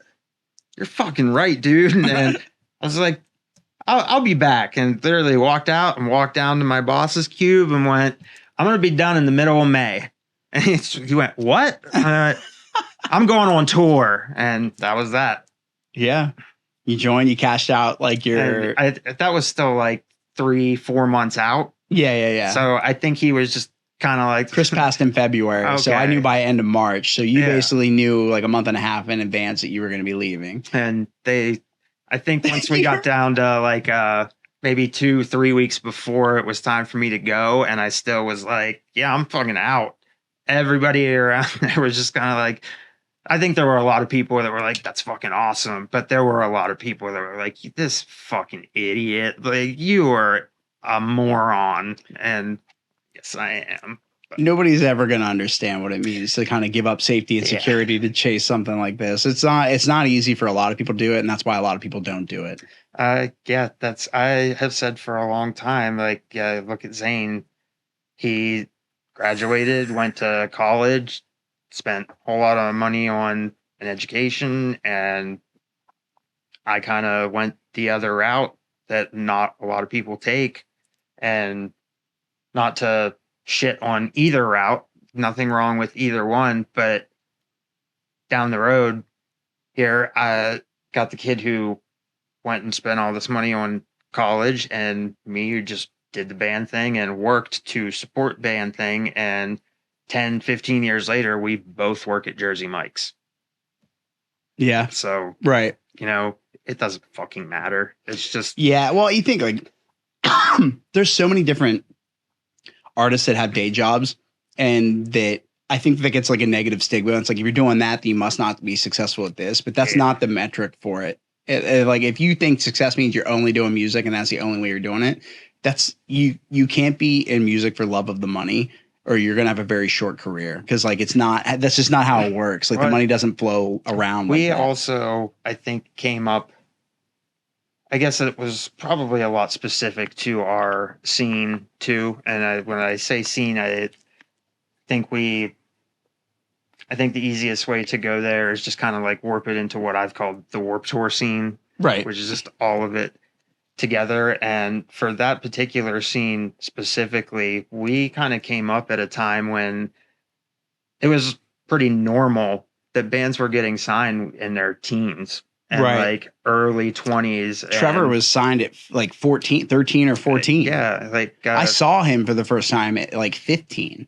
Yeah. And that was normal. Ken Vasoli in the starting line, they got signed when he was 15, 16, something like that. And Senses Fail, they were sending out a tutor for the drummer on the road so that he didn't have to go to high school, shit like that. So like, that was all like in our grasp coming up. There wasn't like, oh yeah, we're 20 years old, we're never going to fucking make it. That was like the prime time for when we should have been making it, you know? Yeah. Or at least in our minds. So like, when you're 26, 27 and these bands that you've loved have been signed, washed out, done a 10-year tour, reunion, and washed out again before you've ever accomplished like the first some metric, of the base things that you've wanted to do as a band, it can definitely fuck with you a little bit.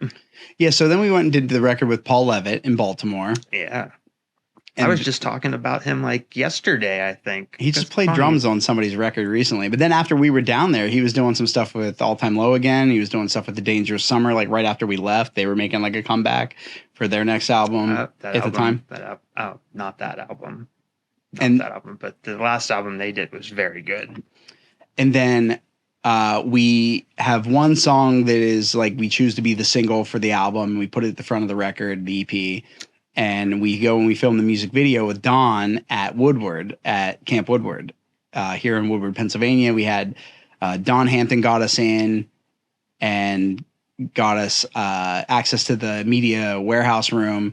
And we used that as like a performance studio space to play. Just got to go mess around big basically with a kid bunch of there were playhouse. there were BMXers and skateboarders all over the place, and like it was a dream come true. it was an Thank awesome you. music video. Thank you, Don Hampton. If that video is somewhere, I'm sure online. It's on YouTube. Is it? Yeah, I still watch it, not all the time, but I still pull it up and watch it randomly just because it's fun. Like, it's just a fun music video. I still like that song a lot. It's a catchy little ditty. I know that Justin Brodsky just followed the podcast on YouTube the other day. I got the notification for that. This podcast? Yeah. He was Hi, Justin. Hi, Justin. He was playing he was playing on Saturday Night Live for a little while. He was one of the session musicians on the backstage. I think he said he was doing that like here and there when we talked to him. And then so then we finished that video, and then it's being edited for the summer. In hindsight, if I knew how to edit back then, I would have edited it and had that video done before we went out in the summer. Yeah. It would have been a total game changer. We were home, I think, before. Yeah, we were home. It was September when we finally ended up getting around to dropping it. And so like when we came back, we drop it, and it did well. Actually, it did a couple thousand views within the first week. And for being an unsigned band, like, and not at where we were anywhere active on YouTube at all at that point. We did like a month where we had a banner or something like that on AP magazine. Yeah, Alternative Press put us up, and we were right next to Falling in Reverse because The Drug in Me Is You was out, or whatever that album was that came out, that first one. That picture that Jessa took at Woodward. Yeah. Yeah, they let us use that. Midsummer, we came back and we had an off day or two to kind of take a break and detox from the summer, shower, get clean a little bit, and just relax. Scott used it to roid rage out. Yeah, that's right. We shot that. I missed it. I was not there. Did he slap me? I think he shoved you. Yeah. I think I literally walked around the corner like as this was ending. So I missed all of it. All that I know of this, it's like a urban legend for me and our band. How many times? So we've been playing music together since 2008. That's how long we've actually. So 15 years this year in October. Yeah. So our first show was like that Halloween weekend of October.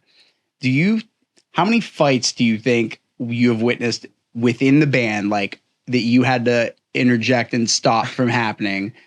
Even when I was at like peak crazy, I used to like drink and get wild and like cause a scene and stuff with Dirk, because I used to have fun drinking with Dirk and fucking around with him. I don't think we ever really got into like physical confrontations almost ever. No, usually because I interject. And then we were there were some good ones. What's the most memorable one for you? I think I know which one it's going to be. You do. There's been some good ones. I think there's only probably been 2 or 3 that if I wouldn't have stepped in, I think you two actually would have knocked the shit out of each other. But the number one was Las Vegas, for sure. That was number 1? Yeah. That's a good one. What did you think the other one was? I thought it might be Vegas, but I also thought that Scott one was like I wasn't there for that. Oh, okay, all right, fair enough. The Vegas one was in an elevator. We were in the Luxor Hotel. Was that after the tour? The tour date was over. We were leaving the next morning. Yeah. Yeah. No, it was like an off day. There might have been a day in between. I don't know. But Vegas date was over. Because kids were passing out in the parking lot, dropping like flies because it was like 100-something degrees. And the pavement was super hot. While we're on Vegas, it's a side story, because this is one of the things that people are like, what's like the craziest shit you've seen on tour? And this would be one of those moments. I think that was like the 2nd or 3rd day of Warped Tour. It was still very early. 2012? Yeah. And we didn't even have our tent yet because we hadn't picked it up yet. We picked it up in California. Next day. Yeah, we picked it up in like San Francisco or something. So we were basically still trying to make it like Sacramento. Spot to spot, like handing out CDs, making money for gas. Shout out to Easy Up Tents for hooking us up with an artist discount on that. That was awesome. So when we got to the hotel we were in, not staying at, but we were in, whatever guy we were with was with Ashley. Dean. No, okay, all right. So he wasn't with Ashley. He was dating this girl that worked with Ashley at the Hustler Club in St. Louis. And so then it was her birthday, I think. So she wanted to go to Vegas, and we knew we were going to be there then. Yeah. So she coordinated it. So she's like, hey, I'll go with my friend who's with this guy. He's got a penthouse suite on the top of the Rio in Vegas. And so we go up there, and there's like a grand piano in the living room. It's got its own like infinity pool outlook jacuzzi. Walked on like, out the deck. onto the roof because it was top floor, and I mean it was nighttime in the desert, so you can only see so far. But I mean, I'm talking like you can see all of Vegas, like 200 fucking miles in any direction. It's like crazy. Well, then this guy wants to go down and play blackjack, and we go, okay. So we go down, and I'm not really paying attention. Dirk is wasted just the whole time right beside him, trying to get him to give him like $1,000 chip or just $100 the whole time. Well, we realized when we walked down and we followed him down to watch him play, we realized he wasn't playing at the normal tables. No, high rollers. He was at the high stakes tables. So he was like, it's like minimum $10,000 bet per hand. I wasn't paying like that close attention. I just knew like clearly this guy has a lot of money. Right. And we knew that because we were in the penthouse suite. We were like, okay, he let us stay. There were like 6 bedrooms or 5 bedrooms in there, and they let us stay there. It was the first night. This is how I know it was after the Warped Tour date in Vegas. It was because we had production. Shout out to Kate Truscott and Lisa Brownlee and Damone and them. They gave us the keys to the room after production had already left for the day to get to the next venue, so we could use that room to shower and stay there if we needed to. We just showered there, I think, and then we met up with Ashley like later. Yeah. And then, so then we were staying at the Rio then for that next night, which was the off night. And we were going to get up early the next morning and drive to wherever the next venue was. I'll have to look it up. It was Orange County. I drove us in. You were all passed out. Yeah. Well, we were up all night and we were drinking and getting drunk and stuff. And so, we go, we're at the high stakes table. We're watching Dean play. So he loses all of it. And that's where I was just like, God damn. Like, we're trying to make it like spot to spot for gas and like enough to get McDonald's in us. And how much did you think he was betting per hand at first? I go, this guy just lost $50,000 and like heartbroken. And you looked over at me and went, $50,000? I don't think so, brother. Look at those chips again. And I went, oh my God. And like, I remember the feeling, like my heart just like a million pieces on the floor. And I went, that guy just lost $500,000. This guy just fucked off $500,000. And as I'm figuring this out, he's back in like 35 grand.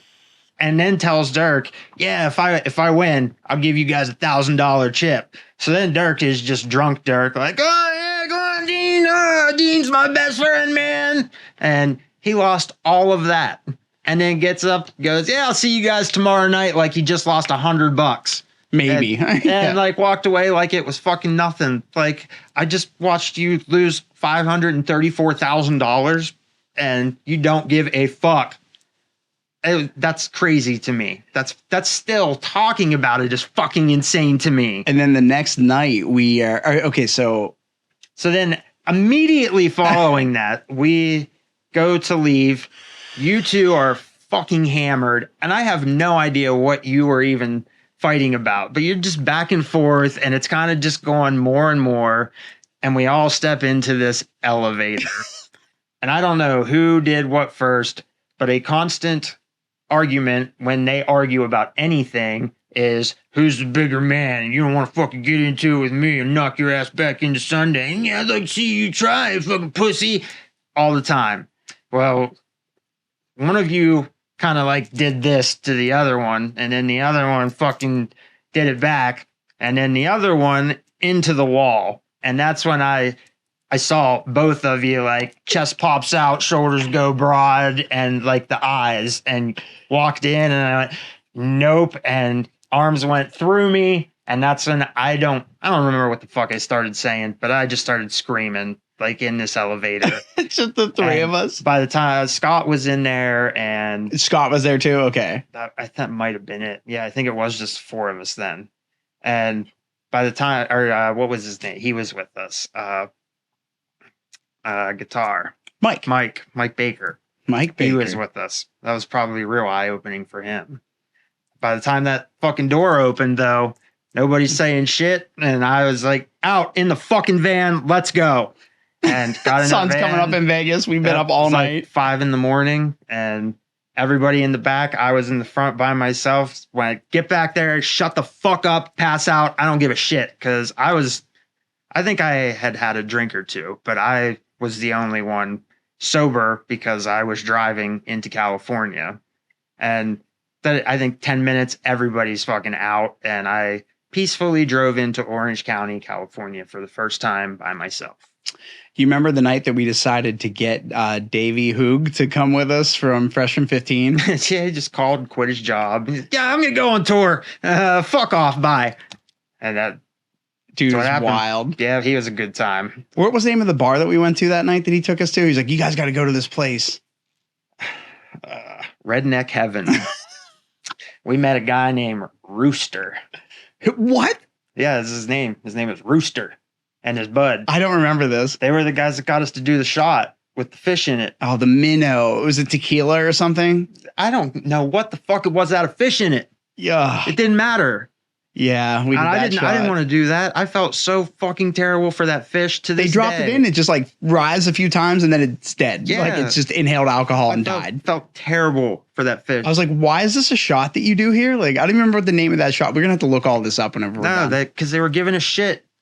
And we kept telling them, like, no, dude, we're not going to do that. Like, I specifically kept saying, like, I'm not, doesn't even have anything to do with the fact that I don't want to put a fucking fish in my mouth and swallow it. I don't want to do that to a fish. And they just kept on fucking going. And apparently we had enough to drink that we were like, fuck it. We finally caved. And Scott was the only one that didn't do it. And to this day, I'll still give 'Cause he's him vegetarian. fucking shit for it. Not But he anymore, did it's do, not. they did the belt thing. Did I do the belt thing? I think I did, but I think I told her Yeah. not to hit me Yes. hard. They were like, they made you sign a waiver, and these girls, like, you do the shot and you have to like bend over this rail and give him your belt. So they line you up at the end of the night. They don't tell you what it is. They just say you have to sign a waiver, and you're like, all right.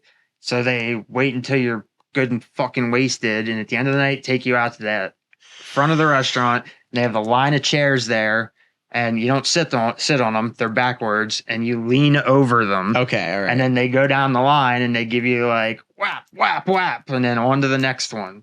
I was the last one on the line, and I had a lot to drink.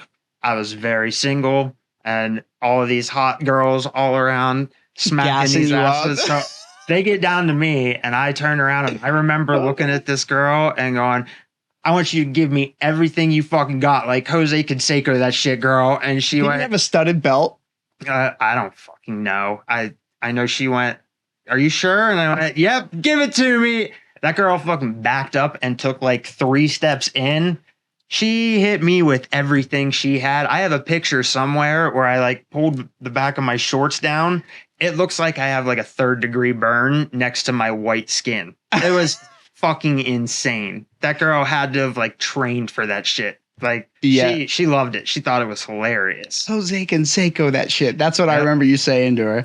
And then, so then I think at that point we had so much fun, and Davey didn't really have anything else going on other than like working his job His over job the at summer. Starbucks. Yeah, and he was like, Yeah, fuck this. I'm gonna go with you guys. I was like, you don't have to, but if you want to, it'd be great to have an extra set of hands for merch. Like, he's the kind of guy, he was the dude at Warped Tour that was behind the merch tent with a megaphone and a pair of Yeah. shorts with no shirt, hollering at people to Yep. get him to come over and talk. And he was really good at doing it. And so he quit his job and then he joined us and he was with us for the rest of that summer. We Mhm. dropped him off on the way home. Yeah.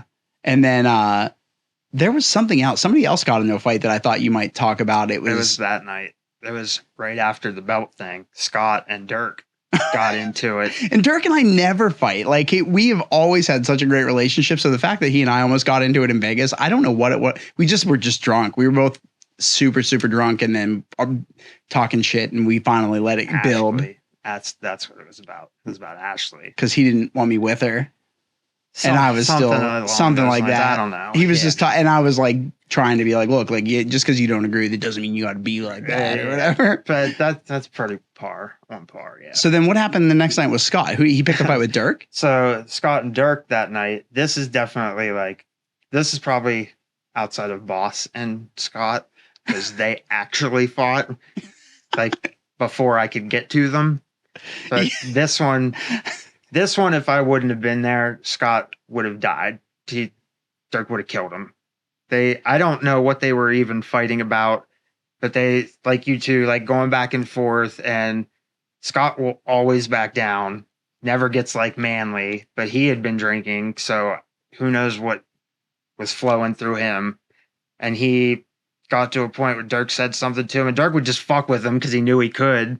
And Scott like had enough or something, and You like guys fucking bullied him. he was like, he replaced me in the band. I have a right to to bully him. My little brother. He like manned up and gave Dirk a little shove or something like that, and Dirk like shoved him back, and Scott apparently was at his point and fucking like shoved him, and you could literally like see it. It was a really good point of, for me, was looking at them, and you could see like it was like 2 seconds of Dirk's face being so surprised, like he couldn't fucking believe that Scott. Oh no, I know what. He literally reached over and bitch slapped him across the face. That's what he did. Like out of nowhere, Scott just fucking slapped him across the face, and you could see like Dirk's eyes like just go this big. And like the surprise, like he couldn't fucking believe that he just did that. And in 2 seconds, that turned into, I'm going to fucking kill you. And Scott, same thing, slaps him, makes contact. And you could see in his face, he just went like it was the manliest thing he ever did. He just went, I can't believe I just fucking did that. He like and had the pride in his eyes. Then, immediately realized what he just did and went, I can't believe I just fucking did that. And he could see like Dirk literally like boom, and when it stepped in, and I saw it coming and jumped in and went, get the fuck outside now, we gotta go. And they're screaming at each other. Waitress, who just beat the shit out of my ass, is going, you got to get them the fuck out of here right now. Wait, that was the same night as in Redneck Heaven? Yeah, it was before. That's why we left. You know, you feed a bunch of dudes alcohol and then you get them in a lot of pain from a belt welt across the ass. You're teeing yourself up for a recipe for disaster there. Yeah, so that was that one. But I got them out and there was no contact there. I think I like drugged fucking Scott out. That's so funny. Yeah, that probably would have been the one that I would have gone with, because that was the one where like it looked like two people were going to murder each other. Oh yeah, I think Dirk and we literally apologized to each other in the parking lot before we got in the van. He was just like, I just love you, man. Like I just don't, like the way she talks to you and treats you. Generally, like, I don't have to worry about you two if I get into the middle of it. I know like you don't really want to kill each other. Everybody wants to fucking hit Scott. He's just got a hittable face. I don't even want to hit him, but like just looking in his face, I'm like, yeah, I'm not saying I like want to hit him, but like I don't know what the fuck you do, Scott, but you piss some people off. Actually, I do know what you do, little shithead. He doesn't shut up. You don't shut up. We gotta have him on the podcast. Yeah, I'd love to have him on. He's funny. I do love him though. And then his fight with Boss, I don't remember what that was about, but that was when we all lived together. Yeah, there were like two. But I missed the first one was when we snowballed him. Snowballed Boss. Oh, that video is online somewhere. Our whole fucking house apart. He broke the door. And Scott just happened to be in the middle, and he like hauled off and fucking punched him. And I had a guitar on that was plugged into an amp, and like I went to go after Boss. I like went like this to go after him for hitting Scott, and like went like this, and the guitar pulled me back because I'm still strapped into this thing. By the time I got it off to go after him, he was out the back door and everything was destroyed in a matter of seconds. That was that one. But the other one was where he actually was like on fucking top of him, like beating the shit out of him. By the time I came down the stairs, and all I see is Boss on top of the couch on Scott, just fucking beating him, and went over and pulled him off of him. And Scott's standing there, his hair's just everywhere. Get the fuck out of our house, Boss! Get the fuck out! And just losing his shit. But I have no idea what that was even over. All I know is he kept saying something to him. Yeah, he was like, and Boss was like, you know what? Stop. Yeah, he was like, Boss, like, you know what? If you don't shut your mouth, I'm gonna fucking hit you. Yeah. And he's like, oh yeah, you're gonna fucking hit me, Boss. You're gonna fucking hit me, Boss. And then he did. Yeah. Like I remember when Scott got hit, he was like, you just hit me. Yep. And then Scott kind of like stood up for himself a little bit. And then when you came down, it was when they were on the couch. That was hilarious. Boss was asleep for the snowball thing. He got drunk early and passed out. And it had snowed. I went out, I grabbed the big snowball. And I just railed right in the belly for him. And he woke up like, what the fuck? And I ran outside immediately as soon as he got up. So he looked like we knew there was going to be some carnage. We didn't know the degree to which we were about to witness a fire start. We actually, when was this? Last year sometime? Right before October, I think. Yeah, it was like right before we found out about my dad. She was in State College for something for work, and she had like got up and went for a walk. Who was? Erin. Okay. So she walked by the old apartment and like took a picture of it and sent it to me. And she was like, look what I just walked by. And it was out front. So I like zoomed in on the pictures. That frame from the front door is still fucked. They never fucking fixed it. It's still completely busted apart from Boss tearing through that motherfucker. Yeah, he went on a rampage for sure. Yep. So I can only imagine what the inside of it looks like. Yeah, who knows? Yeah, so that was pretty wild. We had some pretty good stories. Are there any other good stories that stand out from like different times of being out on the road? I mean, I'm sure there's fucking tons. But I mean, I think those three were the big like Warp Tour timeline ones. What happened that summer on Warp that you were like really kind of like tickled your fancy and made you happy?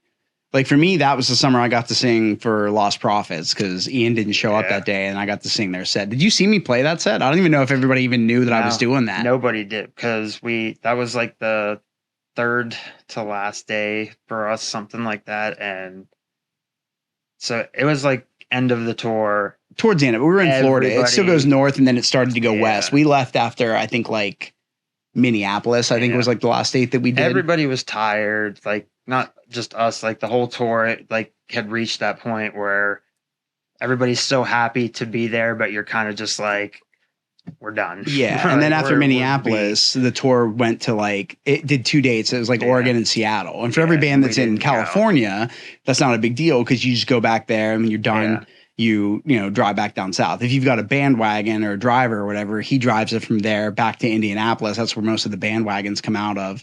And then you'd fly them home to wherever they were going home. So there was like this expenditure you were going to get. And for us, we were like, I was like, I don't want to do another merch reorder because we're just going to end up sitting on a lot of this merch. And then we drive to the other side of the country to turn around and drive all the way back. Everything we were going to make and merge from our projected sales from last year and that year, where we were going to make enough to basically spend the money and gas to get there back to where we were and then be out money from there to there. And so I remember we let a bunch of the bands that we had homied up with on the tour know we were going to leave early. Taking Back Sunday was one of them. They gave us like $500. They gave us like $500 cash and like they gave us 200 bones in an envelope. 200 and Eddie actually it was signed by it from Taking Back Sunday, but Eddie wrote it and had everybody I think like sign it. I have it in my room. No, you don't. Yeah, I do. No, you don't. How the fuck did you take that? I did. You fucking took that when I went down to the Blink-182 show. You motherfucker. It makes a good podcast set piece. It's a good piece to have on the set. I thought you would bring some trinkets and shit to like sit around. Well, I didn't need to. And you've got all the other memorabilia. You've got the Newfound Glory signed drum skins and like. All right, you can have it for a little bit. Yeah, it's a loan system. It's never. Nobody owns it. You don't own it, Nick. We share it. There are two people in this band that I trust the relics with. You and me. Yeah, yeah. That's probably good. That's probably fair. Yeah. I mean, that was such a wild tour. I remember there was the day in Cincinnati where I was going to get to sing with them, but then Shelly came up and was like, "Hey, I need you guys to make something 50 peanut butter and jelly sandwiches for all the truck and bus drivers or something like that." It was like a last second addition to like what they wanted us to do. And so I was like, I had to do that. So I literally made sandwiches instead of singing with Taking Back Sunday, which would have been arguably better than my experience of having to sing for Lost Prophets, even though the rest of the guys in that band were really, really cool. And like Ian, their singer, he seemed like a fucking dick the first day. They joined on the Darien Lake date of Warped Tour. And I remember being like, yo, wait, what? Well, I was like, what is Lost Prophets doing here? And they're like, oh yeah, they're on the rest of the tour, but they didn't join until like 2 weeks in or 3 weeks in or something. And I mean, their drummer, Luke, was awesome. And Drew, their bass player, was the one who gave Ian a black eye whenever he came back to that date of Warped Tour at Vinoy Park in St. Petersburg that year. He showed up, and like by the time I had seen him, he already had a black eye from getting laid out by Drew. Yep. And the whole band was really nice. Like they were all like, dude, thank you so much for covering. Like that's awesome. Like I'm surprised you knew all the songs. Like that's great. I didn't know some of their newer ones, so I let Jamie, their keyboardist and other singer, do those. And I just would pop back behind Luke and just be on cloud nine. Yeah, I was sitting in the ocean. That was St. Petersburg. Yeah. Yeah, that was not like that was probably my second favorite location from that tour.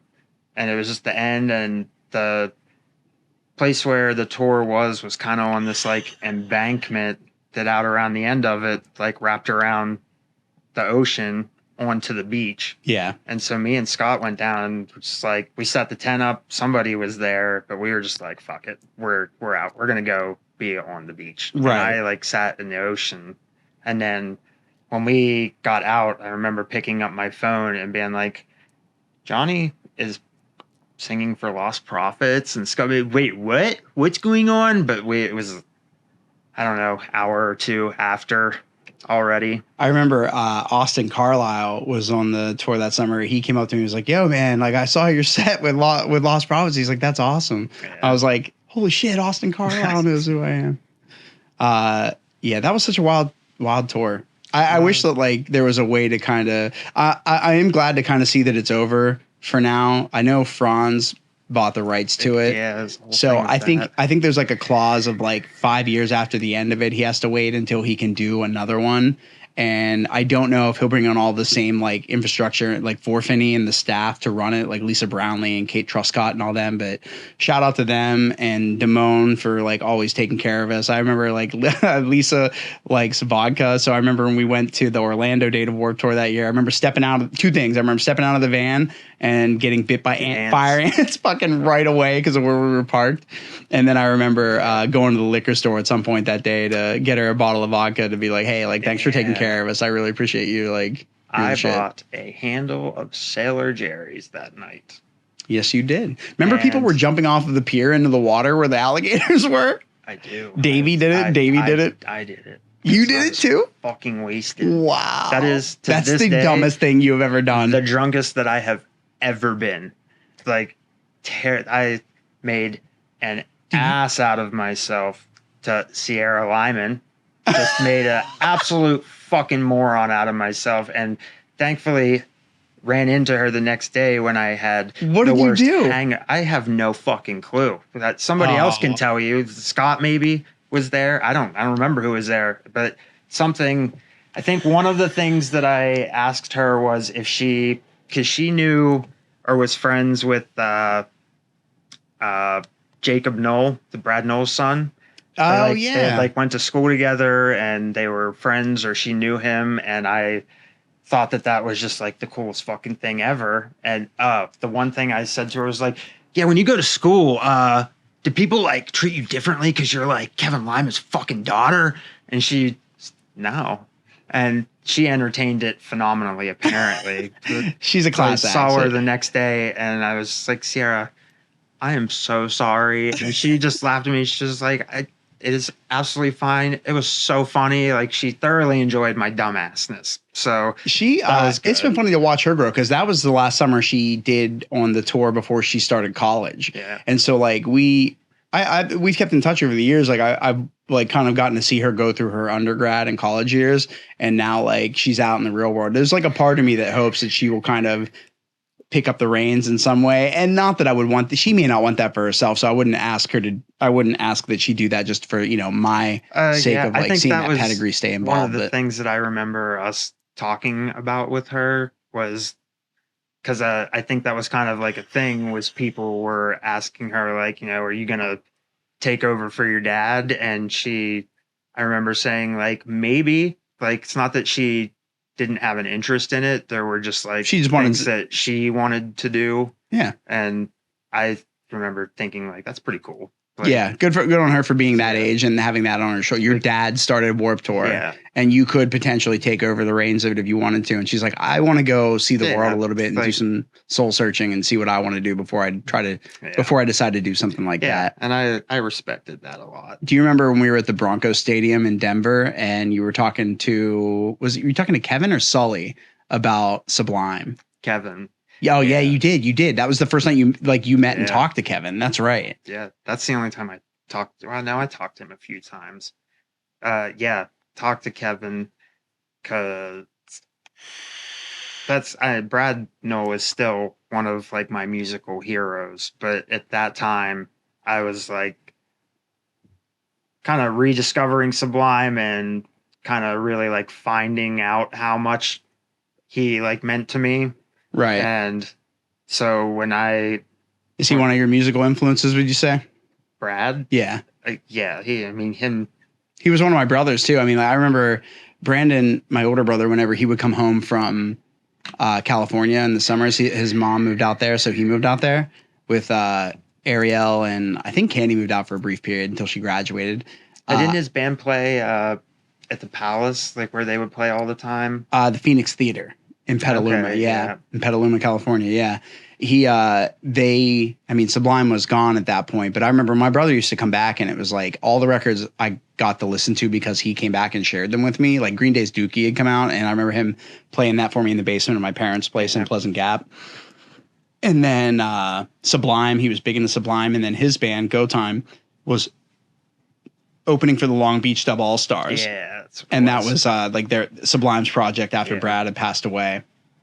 And I remember him saying that like the guy that did the Sublime tattoo that's on Brad's back was like, yeah, if your band ever makes it to the level that we did, come to me and I'll do your band across your back like I did for Brad. And my brother was like, oh, I need to have that happen. And unfortunately he never got to get his band off the ground. But, seeing my brother was making music and I was able to listen to it for the first time, I was like, it had never dawned on me that I could do music too if I wanted to. And I already like singing. Like I was already driving and like ripping around in my car and singing to The Used and Taking Back Sunday and like Sum 41 and all these bands. And then like, you flash forward literally 10 years and now I'm like out on tour with Sum 41, Taking Back Sunday. That was The Used. I remember sitting Warped Tour for me at like Newfound Glory. Like that was still they were so like, good to us. Surreal yeah, to me. Cyrus Beluki would give us all of his like their drum tech would take his drum skins off every like 2 shows. Yeah, and instead of throwing them out, Cyrus was like giving them to Dirk, and so Dirk could skin his set. Pomona, yeah, Pomona was like the second day I think in California. Jenny, their tour manager, came up to Jenny me Douglas. Like, before we even really like knew who she was, and she was like, "You're the catering band, right?" Yeah, and handed me a bag, and I was like, "Okay," and had all these drum heads in it, and one of them she just like had them sign it for us. So I still have, unless you fucking swipe that too. No, I didn't. You noticed that one was missing on the wall. It's a big. Big Tom skin. So so I like just randomly had them sign that for us and had sticks in it and gave us like a little like repair thing for our Easy Up. And I mean, that was literally just like randomly, here you go, because you're the catering band. And I was like, oh, that was so nice. Like, thank you. Like, they were just the nicest guys. Yeah, they were really good. We lucked out, man. It was cool because like we were meeting they were our peers in that scenario, but these are artists that we grew up listening to. Like, yeah, that was before we left for Warped Tour, I had remember just what? Do you remember after we wrapped the music video shoot, we went to Don's the day before we were leaving. Yeah. And we were having like the music video wrap shoot and he made edibles. And so we like, but he was like, I don't know how strong they are or whatever. And so like, I remember like taking one and being like, waiting half an hour and being like, I don't really feel anything. Half the pan. Yeah. And I had like 2 or 3 or 4. Because I didn't know. I waited like an hour and was like, the fuck? this isn't working. Well, we so were also drinking, so I like we ate weren't the not like rest of them. yeah. Well, and then I remember the drive out to Warped Tour from there was the first date was in Salt Lake City. Yeah, so it's 3 days. Yeah, 3 days of driving. I'm 1,000% sure that we were still high when we showed up. Like I feel like I was. I still felt like I kicked in my that feet days. up on the dashboard in that passenger seat, and I did this for 3 days. And it was like I was just stoned out of my gourd for the entire 3 days out there, and it was phenomenal. It was a spiritual journey. It was great. Yeah, that tour was so great, man. I feel bad because like it's hard to not bring it up and reference it all the time, and I'm sure it gets annoying. But like I remember like so many things you just don't understand. Like it's punk rock summer camp, and kids that had a good summer camp experience when they were in like middle school or high school or whatever. It's one of those things where you have these transformative experiences with your camp counselor and the group of people you're with, and you have no connection to everything. Well, you might as well be in the same situation for punk rock summer camp because you have almost no cell service. Because as soon as like 7,000 people or to 10,000 people are like in a venue area sucking up cell phone data, there's no service. You can't send texts or anything and get anything to go through. So it was like super difficult to get a hold of each other. And we didn't have radios like production did. So there was like no way to get a hold of each other except for to like check where the van was, check where the merch tent was, check the stage. Like these are the 3 places you can maybe find somebody you're looking for.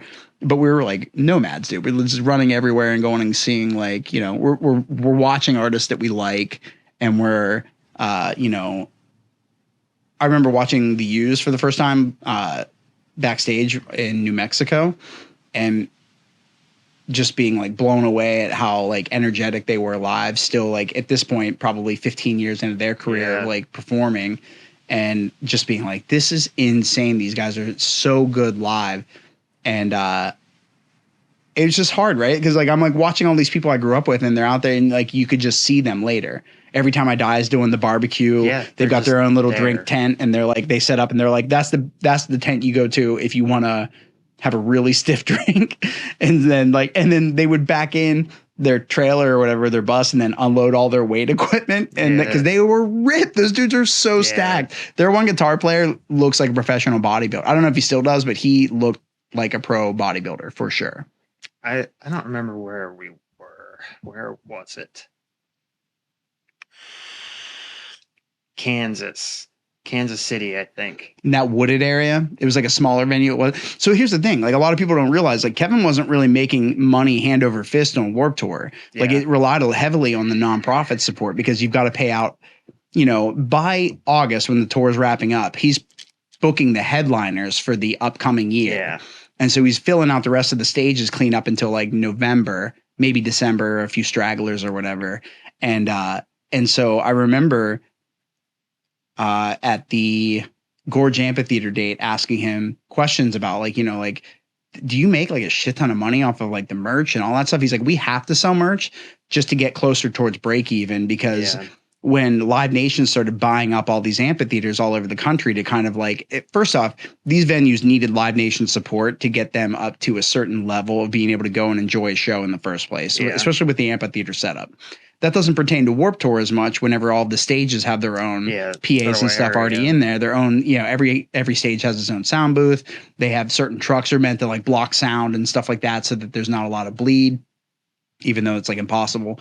And so like between paying the bands, renting out the venue space, and doing all the other stuff he has to do to like run stuff, it was such an expensive operation. He wasn't like really profiting that much because he's got to pay his staff for Finney. He's got to pay them. Yeah, I think they were doing Country Throwdown and probably don't think Warped Tour, just you say Warped Tour, it's massive. When you start to pinpoint where everything's going and coming from and how it's getting put together. Warped Roadies, they did the show for 2 years. And that, I don't even think like you got a pretty good look at it. But this is not the full story. Yeah. Like, it's just a production standpoint story. You get a glimpse of it. Like the shit that they made happen every day is unbelievable. you've got a caravan of 80 plus bands traveling all across the country. The routing is set like the year before, basically, to figure out what the routing is going to be for the tour. And you have to do it in a smart way because these bands also have to pay their buses and their drivers. Yeah. And so like that's a lot of fuel. It's like $700 a day average to like rent a bus, 700 plus bucks every time you fill the tank. So like your guarantee has to be whatever supports that daily to be able to cover your expenses for just your travel. And then they've got their merch. And then when you go to Warped Tour, like we took Taking Back Sunday or the Color Fred, I think, or what the Terrible Things they were called that year. We took like Taking Back Sunday's extra merch and a couple other bands' extra merch and packed it into our tent so they didn't have to broker it going into Canada. And we just didn't do the Canada dates because it was like, then we'd have to broker our merch. And then, which was kind of, in hindsight, I wish we had done just because we would have had the ability to tap into a Canadian market a little bit more. Yeah. But then there was that death in Warped Tour in Canada. We didn't have, they had done the passport thing. So you had to have your passport. We couldn't just have our, I think, used to just be your birth certificate or did you have to have anything? Yeah, you had to have an ID, and I think you had to have like your birth certificate or like but they had made it so passports. So and we didn't have them in time. You were the only one at the time that I still had mine was active from whenever I was living in Japan. So I still had that to kind of lean on for another 5 years or whatever. Yeah. But yeah, so I mean that tour was really transformative, and I feel bad to all my friends that are like local because I'm like I bring it up in certain occasions where like this story reminds me of this thing. I do too, but I mean it's kind of like that. The 10 years later, it's like I don't want it to seem like I'm hanging on to the glory days, but it's like those were really amazing times for us. Like we traveled all over, we sold tens of thousands of CDs as an independent artist. We were self-produced, DIY, unsigned, making all of our money. We climbed into Warped in 2012. We were like $25,000 down between getting Marley, the van, and between our merch order through Equal Visions Records promo. And I think like we had our merch debt paid off within like 3 days. And then we had paid off the van and all of our maintenance and stuff throughout the rest of the tour. And then we came back and everybody got like a little kickback of whatever was left over. But it wasn't much, and you had actually had to put I like cashed in my 401k. To when you quit pay Phillips for the CDs, the albums, and bought like 5,000 albums, something like that. Yeah, the first 5,000. Yeah, because we had to print another order of them halfway through. I think when we came home, because I had quit my job, so when we came home, I was basically starting over. So I think I took like 800 or 900 out of what we made, and just until I started working at Outback then. Yeah, because I was still serving there. I could leave and come back from tour and like. Other than that, I was on Warped I was working at Outback in St. Louis because I was living there at the time before I finally made the move back. And when I made the move back, when I lived out there, I worked at the South County store. There were 4 in the area. There's north, south, east, and west. North was where I started, which was like not a good neighborhood. I was like waiting on like pimps that would come in with their like hose and stuff and like rack up this like $150 tab. Like he's like taking his girl out before she goes tricking for the night. And like, it'd be like $180 tab and he'd leave me like $5 as a tip. Jesus and so my tip share wasn't even covered at that point. Yeah. And so I finally moved down to South County, which was where like the more like rural suburban area was. And they were cool with me going on tour, and I'd done it a couple times and come back. But eventually, they were just like, "Look, like we can't rely on you consistently to be here and come and go as you please. Like this just isn't working out for us." And so I was like, "All right, well, I'm not gonna go work in another one." No, so I just moved back and I picked up my job, and it was new management now. It was new management at the Outback here, and so I came in, and I started serving and bartending, and then I did that because they were super cool with it. Corey was already into that style of music, so like. You know, I went to a couple dates of Warped Tour in the following years after 2012 with him and his wife and shout out to Corey for basically making our band be functionable for those few years. Well, because we had our apartment was right down the street, so we didn't live too far from it. Yeah. We could walk to work if we needed to. It's basically, Relic Hearts sponsored by Outback Steakhouse from 2013 to 16. I remember we took a bunch of freebie cards to give out to people on the tour. Corey would give us a bunch of stuff to deck out other bands with, give them like free cards for free apps and shit like that. I think the thing with Warped Tour that unless you're in that world, I think Warped Tour is like this big tour with all of these bands that happens in the summer, and that's what it is. And that's what you see it as. But when you are a part of this world, and especially like a band guy in that world, you more than likely have come up going to Warped Tour and listening to all those bands. It's kind of like that is the holy grail of where you want to be when you start playing in a band. When you're like a small to mid-level size band. Yeah, you want to be on Warped Tour like that. And there are things that are much bigger than that and more prestigious that you can do as a band for sure. But that's where you want to go. And that's how you know, like, you're on Warped Tour. Like, yeah, I get to tell everybody I'm on fucking Warped Tour. Like, we're doing it. And it's pretty cool. So my first time, I never went to Warped Tour. Like, you have a picture with Travis Barker that was at Warped Tour. Yeah, I met Travis Barker. And I remember being like, oh yeah, like I'd never been. I knew my brother was like trying to he had almost gotten his band on it like a few years before we had actually gotten on. And which I thought was cool. I was like, oh, I was able to do it. Like one of us was able to like get on the tour. And I remember the Ernie Ball Battle of the Bands in 2010 was the one that we lost the local battle of the bands at that venue in Scranton because of whatever the local band that was there that was able to draw more and like put on a good show, and they won. So they played that stage or whatever. And then we found out that Sunday, the week before, that we were playing Warped Tour because we won the Ernie Ball Battle of the Bands contest. So we were selected to play. And so everybody was like, oh yeah, when was the last time you came? And I was like, this is my first time ever being at Warped Tour. So I always loved it. Like my first time going to the tour was playing the tour. So I didn't know what to expect. I'd never been to a festival like that before. Yeah. It's crazy. And then seeing how it operates where it's, 80 bands show up, load in, fill up their tents, pay their merch rate at the end of the day or whatever, get pointed out to where they're going to get their tent set up. And then, 8:00 headliner goes on. Everybody else is starting to tear down and stuff at that point. You pack up. And then if it's not a long overnight drive and bus calls not till like 1 or 2 in the morning, everybody stays and has a barbecue. And I was like, this is fucking awesome. This is like a traveling caravan of gypsy bands that are like out here doing this. And we met so many different people. We picked up so many different sponsorships. We were having a great time and we were selling a lot of records, but we weren't getting management or any label offers that we liked. And that was why we came back and we're like, okay, look, like I don't want to do it like this anymore. If this is the game we're playing, we need to rethink how we're doing it a little bit.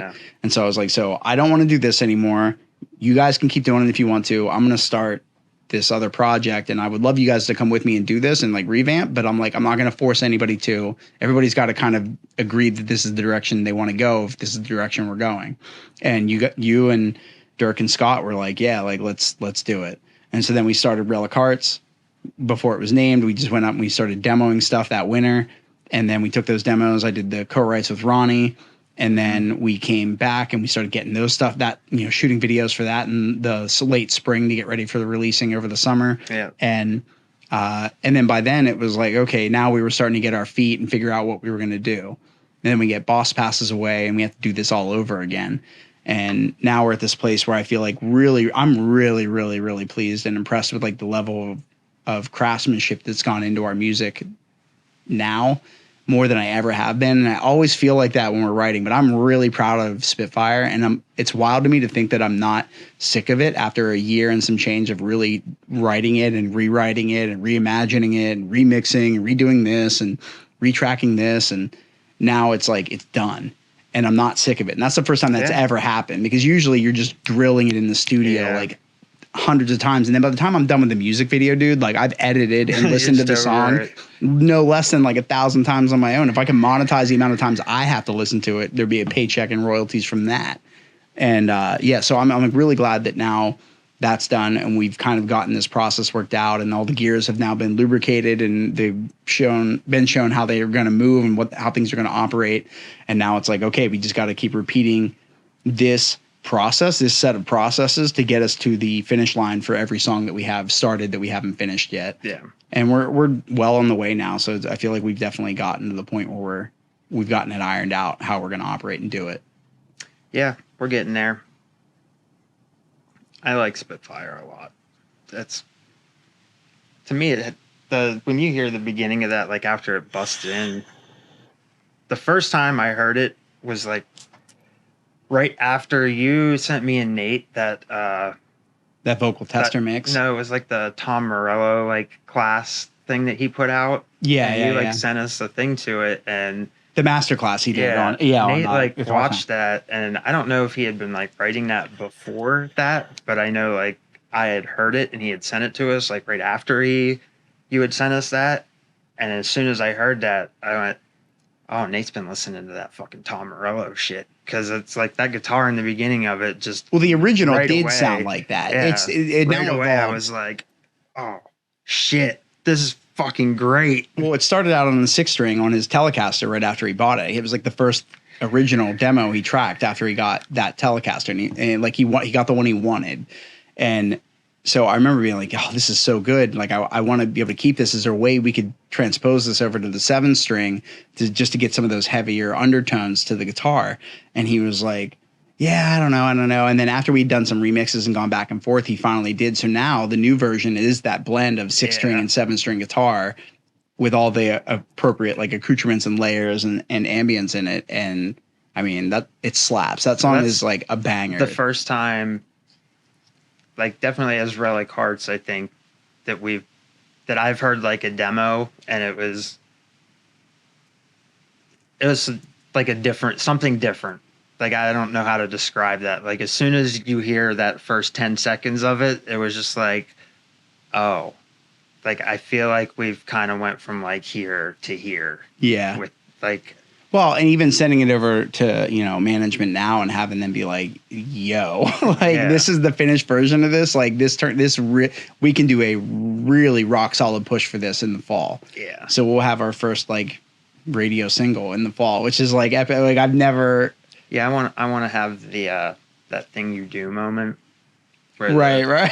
Well, I still like, I watched that. I love that movie. And when I watch that scene, you turn it on right now. And by the end of it, I'll be completely rainy face, like teared up crying, because every time I see it, like you just think like, man, someday, like I'm going to do that. It's going to be me someday. Even like almost 40, you still are like, someday I'm going to be like 45 running down the street going, I fucking made it. And it just makes me tear up. They're so fucking happy, and they're just the best part. They're Steve Zahn and the singer, I think, they drive down the road and just stop in the middle of the street and get out of the fucking car, leave the doors open in the middle of the street, and just walk in the store, start fucking screaming. Just no shit's given.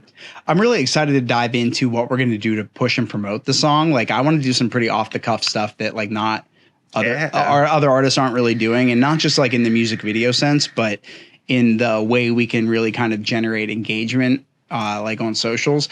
It is weird, right? Like at first when we started doing the photo and video elements to music, I didn't love it because I was like, this is now like a whole other amount of work that isn't songwriting. That is like, it feels like it's taking from it. But now, I mean, I start kind of visualizing elements that I want to see visually into our music as we're writing it. And so as this one came together, I was like, man, I already can see like the atmosphere of like this video. And so it made it a lot easier to say, I don't want to dip below this bar. This is what I want this to look like.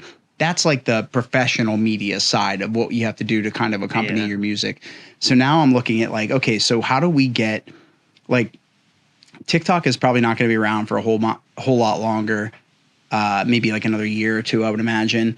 And while it's like this pinnacle of being able to put something out and have it be discovered, I am working with my buddy Mike to help like develop a release strategy that functions around like 2 weeks of promotion leading up to it to kind of like anticipate the release. Yeah. Then the release hits, and then there's like another like 3 to 4 weeks afterwards where there's still continual promo happening. And so those don't have to look like a lot of the same things that you see on TikTok already. And I think that that's kind of detrimental to artists to do, is to follow what they're seeing on TikTok as as though it's a formula, because it works when it's innovative and new. And the second it starts getting replicated and everybody's doing it, it's not as interesting and it's not as eye catching. And so like there are certain like formulaic structures you can do to your videos to make them more like able to retain engagement and get people excited. But just like with sales and advertising, we're a generation that is so sick of being advertised to. So like, we don't want to be marketed to like a, hey, make sure you check out this song. We want to know why we should give a shit about it immediately. And then if it finds that audience right away, it will then carry. Yeah. So it's like, you have to be really clever about how you package your music for consumption on social media, because it's not the same as the way people discover music whenever they hear a song in their best friend's car and they don't know the artist, but they're like, let me pull up Shazam and see who this is real quick. Or like, who is this? And then you hear it and then you add it to one of your playlists, and that word of mouth growth. So TikTok social media word of mouth growth is like so much more rapid if you execute the right way. And I mean, I've talked to a bunch of different artist coach and artist mentors about their approaches to doing it. And all of them circle back on like, you just have to be authentically you. And at one point, it was like this discussion with Relic Hearts where it was like, how do we brand ourselves? Like, what are we? I don't know that we're ever going to – you can't, like, come out of the gate and be this, like, mysterious group or mysterious artist without having people following you already. I don't remember what her name was. She called and talked to us last year that was working with Jason and about branding – and a bunch of stuff like that. I worked with her on the I Voted stuff for Kate Truscott. She was looking for a videographer to assemble videos, and oh man, I'm blanking on her name right now. I feel so terrible. I forget what it was. Well, I remember telling her, she had said something along those lines, like, how do you like look at Relic Hearts, like how would you define them? And I forget exactly what I had said, but it was along the lines of like, when you think of like the working class man, I feel like that is like Relic Hearts. We're like the working class man's band, you know. Nilu was her name. We were talking to her, and she kind of like a brand guideline sheet where we kind of like had to go through and answer some questions about us. And like, yeah, that was the one angle that really stuck out. Like, we are really kind of this working class band, and honestly, kind of like the last bastion of like not being ashamed of it and not try. Like, I do photography and videography. We all have super different jobs. Like, we all do all kinds of different things, and we still coalesce and come together on our music. And I think that there's something really empowering about that, because it's like a of the people by the people kind of mentality behind our music. Because it's like, we are this voice for people that like this style of music, one, but also two, can identify with like, we've never been like the too cool for school band after a show. Like, we always just shoot the shit with people and talk to people. Like, I love that we don't treat ourselves like we're better than anybody, or that we're above them, or that we're, you know, like, we're not separate from, we're literally a part of the same, you know, life ecosystem of like going through the motions and doing all the same shit that everybody has to do. Like, and not that other bands don't do that, because I think some bands don't. Yeah, some bands are terrible at that, but there are a lot of bands that are very good at it. I think it's a little bit different though when you are an established band that has had success, as opposed to us. Not that we haven't had success, but still trying to chase like the initial success that we would like to have. Yeah, I mean, it's good to set a bar for yourself, right? Like, we know what we're after, and so that's good. You have to have a clear vision for where you're trying to get to be able to execute in the first place. Like, it's reverse engineering. If you see where you want the end product to be, you can kind of reverse engineer how it is that we got to get to there, so that the music and the visuals all line up with what we want. But for us, it's like, I don't think you could really pull it out of us, like out of our bones. Like, we are just who we are, this band. Like, we just are these people. And I mean, I love that the people we interact with that do like us, and for all the people that have supported, you know, Relic Hearts since day one and are finding us out along the way. Like, I love seeing the comments on YouTube whenever we post something new, and people are like, oh, I was here before they were at this number of subscribers, or like, oh, I was a fan before people knew who they were. Like, there's that faith in us that I think is kind of really uplifting and in a otherwise thankless endeavor, right? Because with music as saturated as it is, it feels like it doesn't matter how much you put out, you're always a drop in the pond. And so it makes it so much more important to kind of figure out how to make a bigger splash, and to do that without being like, you know, shock rock, where you're like, you're dressing a certain way, or your shtick is like you know, piss on each other on stage or whatever it is. That like bands do all kinds of wild stuff to like just get attention and make a name for themselves, and that seems kind of gimmicky. And I feel like it's one thing if you're doing that to like market yourselves, but like if that's not who you really are, then like it's not real. It's not like this is just a shtick. This is like that's Blink-182's thing basically. When I had started listening to them, was there's 3 dudes that say a bunch of terrible fucking words and joke around about sex and dick and fart jokes, and that was kind of like their thing. But it was also like it wasn't like they were getting up there and just like writing down jokes before their show so they could come out and say them. Like they were just up there being dumbasses. That's who they were. Right. And I think that's why it worked for them. Because I look back now and think about some of the things that they have said on stage just like randomly, and how like in today's world you go back and look at some of that stuff and how people haven't been like, what the fuck was wrong with you? Like, you can't say that shit. And I mean, I'm very glad that nobody has done that, because I don't want that to be a thing for them. Obviously they won't, they're huge, but that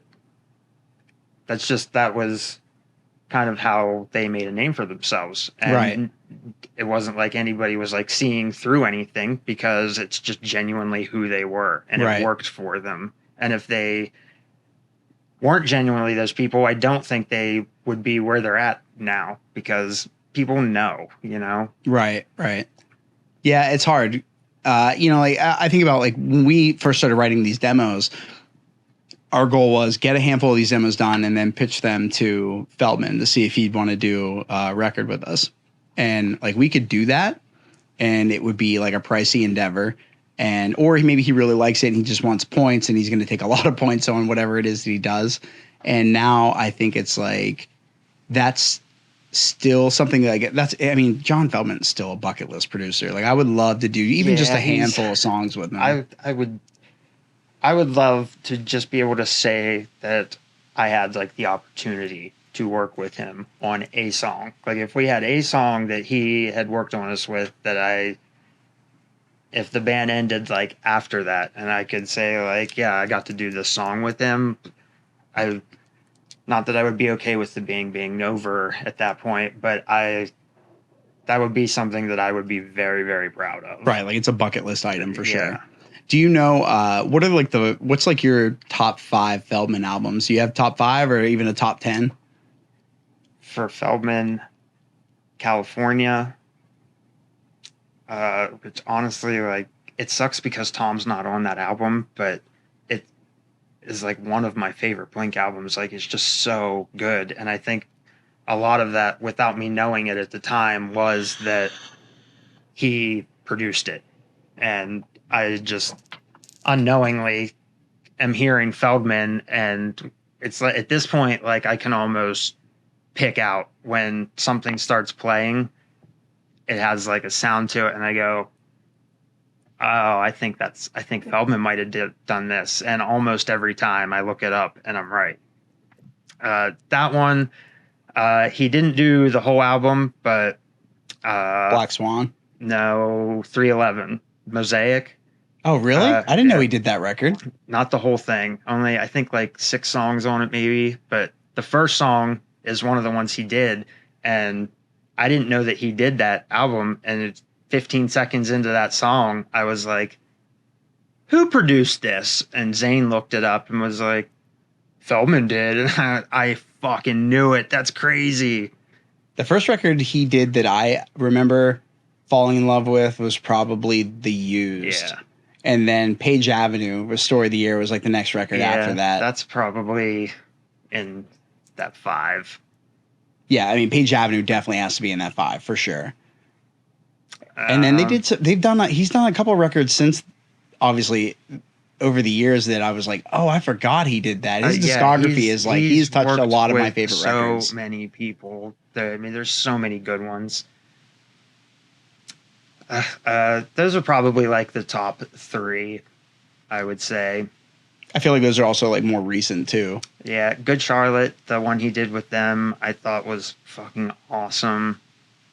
I remember doing that the Sleeping with Sirens tour in like 2018, and they had that one-off date at Winterfest in Salt Lake City, or outside of Salt Lake City at Park City, Utah, and it was like a preliminary thing leading up to the Winter Olympics, and Good Charlotte's camera crew came out, but all their sensors on their cameras were too cold to be able to turn on, so they couldn't film. So at last second they just asked me if I would edit a live performance video to put together for them. So I was like, out of nowhere, I got thrown into doing a video for Good Charlotte. I've actually never seen them live still. Really? That's weird. Yeah. I'm surprised you actually haven't ever seen them. I remember Benji and Joel coming on the Sleeping with Sirens bus and being like, holy fuck. Like high school me would be freaking the fuck out right now. And they were so cool. They were super chill. I probably still would, honestly. I think it'd be pretty cool to meet them. I feel like it's hard to not be a Punisher around these guys because you're like, you see them, you're like, hey, you wrote like so many people's favorite record growing up. And, but I've learned to just be like, hey, like, I really love all the music you've done. Like, I really appreciate the music you wrote that like helped me out when it was here and there. And, you know, I don't want to be too much of a Punisher, but like, I think it's awesome that you did what you did and that you're still doing it. And I like to say like, thank you. Like, a lot of those artists were like formative artists for me. Good Charlotte was definitely one of them. You know, Taking Back Sunday was definitely one. Sum 41 was one. Newfound Glory definitely one.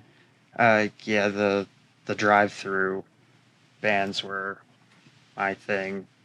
I would actually love to see Newfound Glory do an album with John Feldman. I think that would be phenomenal. So he's definitely a bucket list producer. For me, that I would love to have us get in, like you said, even just to do like 1 or 2 songs with. Yeah, it'd be worth whatever it is to do it. It would just be worth it to do it because like it's like an accolade that I would love to have under our collective band belt. Kind of my thing is, even if we go do a song with him, and I mean, you work with John Feldman for a reason because he does what he does. But even if we went and did a song with him and it phased out and nobody gave a shit about it, but we gave a shit about it, like that would be really all it is for me. And the songs he did with Sleeping with Sirens, I was a big fan of too. Yeah, they were good. He's just like, there's just like nothing that he does, whatever it is about the thing that he puts in there, he knows like, what he's doing. Yeah. He's got an ear for it. I don't know. He's good. I love him. He's like this scene's Rick Rubin, basically. Like he's able to pull out of them what is really great about them and really kind of accentuate it in a way that is like catchy and memorable. I listened to a podcast with him on it like last week, and he was talking about, he kind of goes into it a little bit of how he like got into doing production, and he is just fucking, when it comes to like pop music, he has such a good sense for it. And he can just do it. I don't know. We talked to somebody else. I don't remember who it was, but I remember them telling us they were working with him, and they said like the dude never fucking stops. Like they went out to eat with him or something, and the whole time he's just like pulling out his phone, like putting ideas in there, and you can constantly see him just like going like this, and the wheels are turning in his head, and he's got like a melody that he's got to fucking put down, and it's like, damn. Like, I want to be around you. That's fucking incredible. Like, I want to know how your brain fucking works, dude. Well, the kind of creativity like that is infectious, man. Like when you're around people that are creative to that degree, you'll find yourself kind of banging on a few extra cylinders that you didn't know you had. Yeah. And that can kind of like elevate the way you kind of approach your own writing. I deal well being around people that are as creative, if not more creative than me, because it's like, there's room to learn and absorb, and then there's also like room to input. Yeah. And I feel like we would do well in that situation with him. Yeah. Yeah. So definitely a bucket list producer for me. Is there anything, what have you been listening to lately? I started listening to the Turnstile after we saw him at the Blink show. They're good. They're actually really good. I'd heard the band name, and it's not like I hadn't heard them or heard of them. I just never really got into them. But seeing them live, I was like, damn, these guys fucking rip. Yeah, they were really good. They were really good live, man. And like, obviously, shout out to whoever was doing their front of house for them, because they sounded phenomenal in an outdoor stadium, which is not always easy to pull off. You know, I mean, that was probably my biggest gripe about Warped Tour was that it was outdoor venue sound. And so it was like, it feels like it kind of falls flat a little bit because there's just no way to really kind of bring the body that you want to whenever the sound is able to just dissipate in every direction as soon as it comes out. But I mean, when you're also setting up, tearing down different place every day for doing that, it's still pretty good. Especially considering you have like 7 stages set up in this area, and for the most part, you can be at this stage and not hear what's happening at this stage to a point where it's not like, well, I'm here listening to them, but all I hear is Simple Plan over here. You know, like there's, you can hear it, but if this band's playing, it's not drowning out this band and vice versa. You know, like they make it work somehow. That was the other weird thing about Warped Tour is like the people that would stop by, like Dee Snider stopped by the one day in Jersey and his daughter was there to see Black Veil Brides. And he was like, yeah, I just wanted to see what they're all about. Like she's super into him. So I'm going to come and see him. And so here's fucking Dee Snider from Twisted Sister. And I'm like, oh, wow, that's wild. Yeah. And that was the same summer that the bass player from Simple Plan told me a dead baby joke that was like, I remember I was like, that is the best, worst one I've ever heard. And I can't remember what it was. Like, I think I trauma blocked it out of my brain. But you just meet these people and they're it's funny. You realize was it Sum 41? No, Simple Plan. They had the little scooters for ripping around on the tour with. And Dirk would like go over and like jack their fucking little miniature motorcycle and run around. I have video of him doing that. Yeah. It's like this thing that I used to think might embarrass me about like Dirk was really just that he could connect with anybody and he just doesn't give a shit. And it was in a place where I was like, oh, don't talk to that person. Like you don't want to, I don't know what you're going to say. Like, what are you going to say? And so it was always funny that like he would leave and come back and like, oh, hey, Less Than Jake invited us over to play in their poker tournament and they're back in their bus. And then, Pepper was like basically giving us props all summer because we were taking care of them. They're, Hawaiian band. They're like a big family style with the way they wanted to like eat their food and be treated. And so like we got like an extra level of props and respect for just kind of meeting people with where they were and not expecting anything more from them. And, that's like the best thing you can do if you're a smaller band and you're meeting your idols is like not be a fucking demanding little dickhead and trying to like weasel your way in and talk about your project. It's like, this is like not the time for that. This is not the place for that. And I feel like we had a pretty good grasp on that. And maybe we lost some opportunities because we didn't pursue certain things heavier than we could have. But I'm also glad that I don't feel like we left a bad taste in anybody's mouths for like having to, deal with us or, being around us or us being around them on tour. Just all time low. Probably still finding fucking CDs in that bus. No, that was obnoxious. Yeah, like leaving CDs all over their bus. Other than that, the best part of that was getting Alex Gaskarth to come and meet Scott while he was passed out drunk in the van, and he. No, the best part of that was that he didn't fucking believe us for half of the next day until we finally went, all right, dickhead, here's the picture. Wait a minute, let me see that. Are you fucking kidding me? I can't fucking believe this. That was fucking great. Yeah. Don't meet your idols when you're blackout wasted and you've puked all over yourself and like the van and the floor and the area around you. It literally smelled like vomit in our fucking van. Yeah. I was like, why don't you come over here and meet him real quick? I was just sit in the front driver's seat and just take a picture right next to him. He's like, okay. It's cool. Yeah. He got to make up for that. Last day of that tour, he got to go out and play Dear Maria. Yeah, our last day on that tour. Yeah, that's right. He did. He went out and he played Dear Maria. And it was so funny because like, you get to see how somebody would operate if they were playing on stages of that size or crowds of that size. And Scott was really great at performing. He literally looked like he should have been out there. Like I remember him running out there and just doing that little fucking bounce bullshit he does while he plays. Like he was just normal. I feel like as we move forward and we're getting into the summer and we're working on these next songs, what do you want to kind of see come out of our, I think like for us, we do pretty good at self-reflecting as a band and being like, okay, what do we want to do? How do we, like, we're very aware of how good band dynamics are like essential. You can't have like somebody in your group that's like the naysayer or that doesn't agree with the vision or see stuff because it just holds you all up. So like we've kind of battled and conquered this idea of like, okay, we got to find a way to be on the same page together so that when we're doing things that we're trying to accomplish, we're not trying to do it by pulling in opposite directions. And we do pretty well. I feel like we know where we want to go, and we have a lot of the same. Great job at that. What's that? We do a great job at that. But it's important. I think a lot of bands don't realize, like, your internal band dynamics are the ability for you to see what your possibility for output is. Yeah. And so, like, if you've got a dynamic, like somebody in your group that is just not pulling their weight, like we've let people go. Like Scott, we wanted to give him like simple things to do that were like in his wheelhouse, and he just like I think he was just burnt out. Yeah, he had just reached that point, I think. And it's like, okay, all right, like I get that, but like I need help. Like I can't do it all. And at that point I was. So it was like, dude, I love you. You're like a brother to me, but like if you can't even pull your bare minimum essential weight here in doing this thing that helps me get things done, like how am I supposed to like justify that you're here? You're just showing up for practice and this and that and the other thing. Like, I think it's really important that bands audit the people that are in their band and say, like, look, like at a certain point, it doesn't matter how long they've been a part of the project. If they're not good for it, you shouldn't keep them around. And it's a hard talk to have, but luckily I feel like as adults, we've gotten to the point where we're not afraid to have them and like make adjustments if we need to.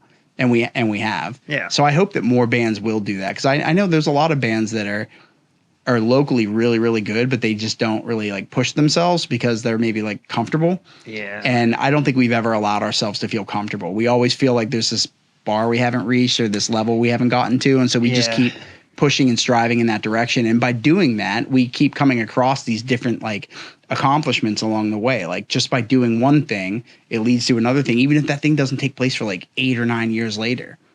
Like us going to Indonesia was because of a group of people that were promoters had a group of people in their circle that really liked our music and were like, you should get this band to come and play. Yeah. And then we get the email and I'm like, okay, I didn't know if it was bullshit or not. And then when we get it, I'm like, okay, I'm going to tell them we're going to do it if we want to. And everybody was like, yeah, fuck it. Let's do it. Yeah. I was like, yeah, okay. We're going to Indonesia. This sure as shit. Yeah. Then we sat down and we confirmed and then we had to get everybody's passports lined up and scanned and everything and sent over so they could take care of getting our work visas and stuff. And, then you and I did the announcement video. And they wanted us to do an announcement video, but like we have this production level that we kind of bring to everything that is not standard for a lot of artists. And it's because I took the time to dive into that world. And then that ended up changing my career path. Like I quit bartending and serving altogether to do freelance full time because I enjoyed it way more. And it gives me way more free time to work on music, which is like the true passion. Yeah. And so then as I'm growing and developing that way, I'm elevating what I'm bringing to our production level to everything we do video wise. And I know it's like, hey, we got to film this thing. And everybody's like, oh, son of a bitch. Like, oh, we got to go. You have to drive like an hour and some change. And Dirk has to drive, depending on where we're meeting up and doing these things. It's like there's like this investment of time and energy that is not always the songwriting, creative, fun part of being in a band. Well, most of it isn't.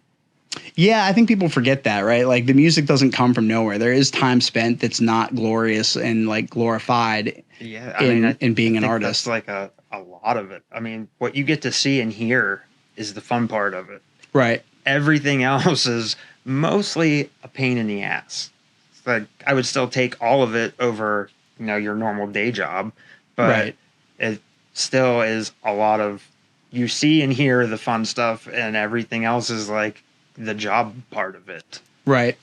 And I think for me, there was a period where I wasn't having fun with it, and that also kind of hurt us because it was like there goes our constant influx of like video content that we can create and do stuff with. And so it got to a point where I was just feeling a little burnout myself, and I realized I was not letting myself love the process and be excited about it anymore, because it gets hard when it becomes routine and it's like, okay, this song's done, now we got to go get together, I got to create the session for the music video shoot, I have to go down, shoot it, set up lights, do all that, blah blah blah, and then turn around and edit it in post. It's like that part is not always the most fun, and so it can't be. It can just not be fun sometimes. And so it got to a point where I was like, yeah, I really got to find a way to fall in love with this process, or I'm going to just kind of slow down on doing this, and that's only going to hurt us. And so it became a matter of like, okay, well, I think part of it is I don't love visually what I'm working with all the time. So how can I improve that? So it started with lighting. I was like, okay, well, like lighting is the biggest modifier when it comes to photo and video and how you look at an image and how you perceive what you're looking at.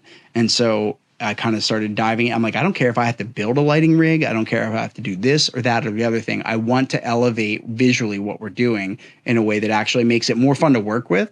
Because then I have more nuanced things I can play with in editing that make it look even better on the back end.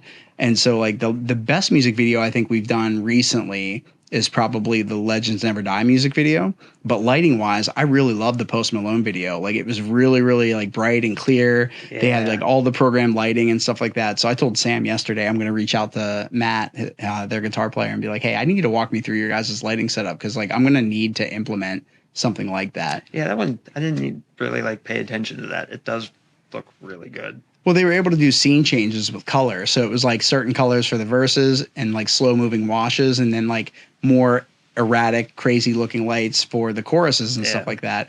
That made it way more fun. And to edit too. Like I edited the video for both of us so that they didn't have to. And they loved how it turned out. I loved how it turned out. And it was like a good, fun project. Yeah. But Legends was like the first one where I kind of felt like I stuck a vibe for us. Like I felt like I caught a good visual element of how we like to be seen. Yeah. And now I just want to kind of keep working on elevating that. If I can keep making that better and better, then we will get to a point where it's like even more fun to work with the videos in post. And so I'm starting to accrue like lights and things like that are going to help do that over the next couple months. And I want them because one, for our live shows, and then two, for, the ability to have better visual production in our videos. And I hope that, I don't really have any pity or empathy for the bands that are just like, I don't want to learn how to do this thing. Like, I'm a music guy. Like, I write, I this, I that. I'm like, bro, you're in the wrong fucking industry, because if you think you can just write music and release it and just get especially discovered now. Like there's so much more that goes into it, and you can't just rest on your laurels of like, well, this song's really good. Okay, it says who? Like, by what metric? Like, are you challenging yourself, or are you complacent and saying like, this is a really good song. I know this is a good song. And it's like, okay, but what are you doing to get it seen? Like, what are you going to do to get people to be aware of it? You can't just play to everybody you want to try to gather as a fan. Yeah. It's a slow means of doing it, especially when you've got the internet available. So it's like a lot of artists need to start adopting that mentality. You got to start reverse engineering where you want to be and what you got to do to get there. And sometimes it's going to mean you're going to have to pick up extra skills. I can't even tell you how many artists in this area have reached out to me to be like, hey, like for questions about gear, or questions about lighting, questions about camera settings or whatever. And like, hey, can you help us with this? Or like, would you be able to do how much to shoot a video for this? And for a while I was doing like, my price point was like, I was doing $500 performance music videos, and like, they got to pick a place. And if it's outside, it's outside. If it's inside, it's got to be lighting oriented. Like, there's work that goes into it, but I make them do all the work. And I'm like, I'm going to show up and I'm going to shoot and I'm going to edit. That's going to be my role for $500. Like, that is at least more worth it in the hourly amount of time I'm going to have to spend doing it all with setup and tear down, blah, blah, blah. Yeah, for sure. Than it is the latter. But realistically, like, if you're not willing to pay that, and there were a lot of bands that were like, that's a little steep. Like, it's just this video. I'm like, well, then you do it. And then you tell me how much time and energy it takes for you to get it done, and tell me that somebody who is making what I make doing this professionally should be okay with taking significantly less to help you out with this project that you don't want to help yourself out with. Like, if you don't realize you need to invest in yourself at every stage of your career, I can't help you. I can't help you see that. I don't understand it. And we've given like everything. There have been like literal blood. There's been sweat. There's been tears. There's been money. There's time. There's all kinds of energy and effort put into it. And it's like, it's great because still, when we release things, I feel like I love showing people our music and showing them our videos, and they're like, this is your band? Yeah. Like, that's a really good reaction to get when people get, the idea of being like, oh yeah, I'm in a band. And they're like, oh. Like, that's usually how it starts. That's how it starts. And then you show them and they're like, oh, damn, this is you guys? And I want more artists to strive to meet that bar, because I think it feels good. Like, selfishly, it fucking feels good to feel. It's like this pick-me validation that I don't want to have in my body, but it does exist in there. It's nice to be noticed and appreciated for what you do. But there are some artists that are just like, I don't care how good you are. If I can't find you somewhere, or like what I listen to on your record doesn't sound as good as you playing live, none of this is going to help me. So Yeah. like you're mixing your master, and dude, you know, we've released a lot of music in different bands and in different capacities where I'm like, this next to this other song I really like that I think kind of sounds like it. They don't sound anything alike. Like the stuff we got out of Ohio when we went to the Chin Music Studios or whatever. That was like not great mixes. Yeah. And I No, loved all the it people I wasn't. worked with, but they weren't great. Yeah. And the songs could have obviously been, compositionally could have been elevated in a lot of better ways. But like, I think we always kind of knew we weren't hitting a bar. Yeah. And then when we finally started to, we were like, this is okay. Now we're getting there. And we realized it came down to our mix and our master. It wasn't necessarily the writing and the recording side of it. Is like the production, the post-production and mixing and mastering is like, that's what is the final selling point for your music, for when people hear it. And like Jordan said when I had him on the podcast, like you don't want to have somebody A and Bing your mix with another song, one of their favorite songs on a playlist, and yours sounds like shit compared to their other favorite song, because they're going to notice like, oh, this doesn't sound as good. And sometimes that can work if it's intentional, but if it's not, and it's just you not sounding that great, then that's on you. And I feel like we were able to figure that out. And I know there are a lot of artists that are like, yeah, I can get this guy locally. He'll do it for $50. Yeah. I'm like, you get the $50 special, and then you tell me how that sounds on the back end whenever you like, I'll stack our mixes up to a lot of people's. I don't care. Like, I'm like, all right, which of these sounds better? No, it's obviously going to be an opinion based thing. It's not like anybody's right or wrong there, but you over time and numbers, like enough people see or hear or listen to something, you can see where people will be like, oh yeah, this definitely sounds better. You know, it's not the Pepsi challenge, right? Like it's not like a flavor thing. It's an audible thing. So when you listen to it and you're like, yeah, this sounds better than this for sure. Then why aren't you reaching for that? Like, why aren't you, if I'm telling you like there are people you can go to, it costs more for the mix and the master, but it's worth it with the final product. Like to me, I just never understood that. Like my final impression of something I've wrote and spent a year's worth of time on, I'm not going to shit the bed when it comes to the mix and master phase ever again. Because I'm like, I realize how important that is to making it sound the way I want it to sound. So it's perceived the way I want it to be perceived. And there are just some people like, that's so expensive. It's like, this is your art. This is your livelihood. I would rather pay the more money for in that situation, like without even thinking about it, would be a question. You know, I just don't get it. I don't understand. Like if I told somebody that they need to have aside like $2,500, $3,000 or so to push each single for a month to see the damage that they want to see with like the outreach and the distance that their music can go. I know so many bands, so many groups that would never pay that amount of money. And like, yet I look at us and I'm like, hey, just so we know, in September or October, if we don't have like label support or this or whatever, I want to know everybody wants to contribute towards this. And I'm like, I'm going to drop probably $1,000 myself, if not more, just to make sure that Spitfire gets not just the radio attention that it deserves, but that it gets the length of time on the radio that it deserves. So it's going for a while. And my goal is, I guess like to put our strategy out on blast is to let, whenever we release Spitfire, I'm assuming it'll probably be early October is what I'm looking at right now. And then I want that to push solid for like October and November. December dips off for everybody. Yeah. And so does January for the most part. And then I want to be right back at it in like the end of January, dropping the next single. And then I want to have it going for like 2 months into March. And then another one that drops in April and carries us into like June. And then another one that drops into, June or July that carries through the rest of that summer. That's 4 songs throughout the year. If we hit the radio on each one of those, no saying that we definitely will, but if we do, then you could be on the radio as a new band, unsigned, completely untethered, and go for a year straight in the stratosphere of music where people are listening to it in a place where I feel like our genre specific style of audience is going to be really actively at. Like if people that listen to our style of music will listen to it on Octane or Sirius or XM radio or whatever. And then when they're not in their car and listening to it there, they'll look it up on Spotify. But the ability to gather the attention first is the most important part. Like we're all in this exposure game. We want attention. We want to be able to see people to see our shit so they can stream it and like it and learn to love it. And then, by proxy us. Yeah. And attach to that. And if you're not willing to, like, that's what a label does.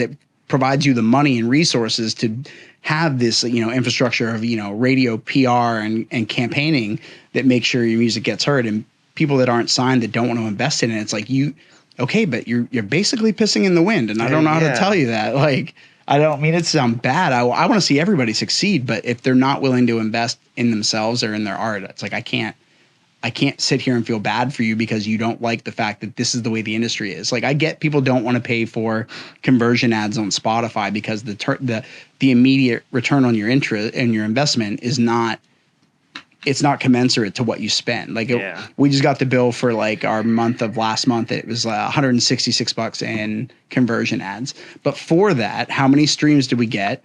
How many new followers for the band did we get? Like, I can see those metrics in our analytics. That number goes up. It creeps up slowly. Yeah. That's fine. But that's a follower now. Now when we drop something, they're going to get a push for it. And then our June Spotify Discovery Mode campaign went live on June 1st. And on the 11th, I'll get to see how it's performing so far. But our numbers are already up. Like, already. Every day I check it, it's going up like almost 100 in monthly listeners. So in 30 days, that's 3,000. Yeah. Okay, that seems small, but that actually, what I can't see, because it's such a short sample of time as 1 month, is where that curve is going. But at like 6 months, you'll be able to see where that curve is trending. And if you keep following that path, it keeps growing and keeps growing. And a lot of bands don't like, well, it just seems like I have to pay for people to see my music. Like, you're doing that whether you like it or not. I guess, I don't know. When you break down the walls of like how the music industry actually works, like you want to get signed, you're basically just like replacing what you want to do yourself. Right. Like, I guess when I was 18 and 19, like, I didn't really know. I guess maybe I thought I did, but looking back on it, like, I had no idea what a record label actually did. It was just, I'm in a band, you get signed, and then you get to do the things you want to do as a band. Like, right. You've made it. But when you actually, I can remember when it finally like clicked to me that like, oh, this is a record label was basically a loan company for a band. Yeah, for artists. Like, that's what that is. And I'm just going like, you don't really have to have that. It's a help, but, and I mean, they do more than that. But, well, good labels do, right? Because we saw plenty of labels that were basically drowning bands on their roster like they were puppies, one in each hand, and it's because they don't have any ability to. Like, I was surprised at some of the labels I've gone through where I'm like, I feel like this staff has no fucking clue what they're doing, and like, with social media constantly changing, marketing needs to be changing, and so you can't just rely on being like, okay, this is the model we have set up, and if we sign you, it's a 50-50 split on publishing. So whatever we spend, you have to spend. And if we spend it on your behalf, we got to recoup it from your album sales. And so then it becomes like okay, but then the infrastructure of people at that label better be banging on all cylinders as far as I'm concerned. Like, that's why we didn't sign for anybody that we talked to for Relic Hearts. It was like, why? Like, I've seen bands on their label that they're just not doing anything for. You gave them $50,000 to record this record. Great. But like, now they got to recoup that, and most artists aren't going to make that $50K back. It's not easy to do, and you have to spend money to do that. So it just seems like if you have a method or a process that works, especially in the world of TikTok, you can have a song that goes out and can go viral and spend significantly less and get way more value out of the budget. And so for us, I'm really looking forward to thinking outside the box now that Spitfire's done, as we're getting like the visual assets for like like I said, the professional media, like the legit music video done. I'm looking forward to diving into, okay, so what can we do that is going to be funny and interesting and engaging for people to watch that will then get them to go and check out this song. And so that's the phase that I'm in now for that song, while simultaneously getting into demo writing for some of these other songs that we have on deck. Like, we have that. The demo title is New OG. I don't know what it would be called, but that song is really good. Yeah. And so I'm really excited to see how that one gets fleshed out. And then between that and some of the ones that we want to kind of revisit and revisit all together and do like a recompositional, like, gathering of all of that to redo a song. Yeah. Especially those are now with Steve.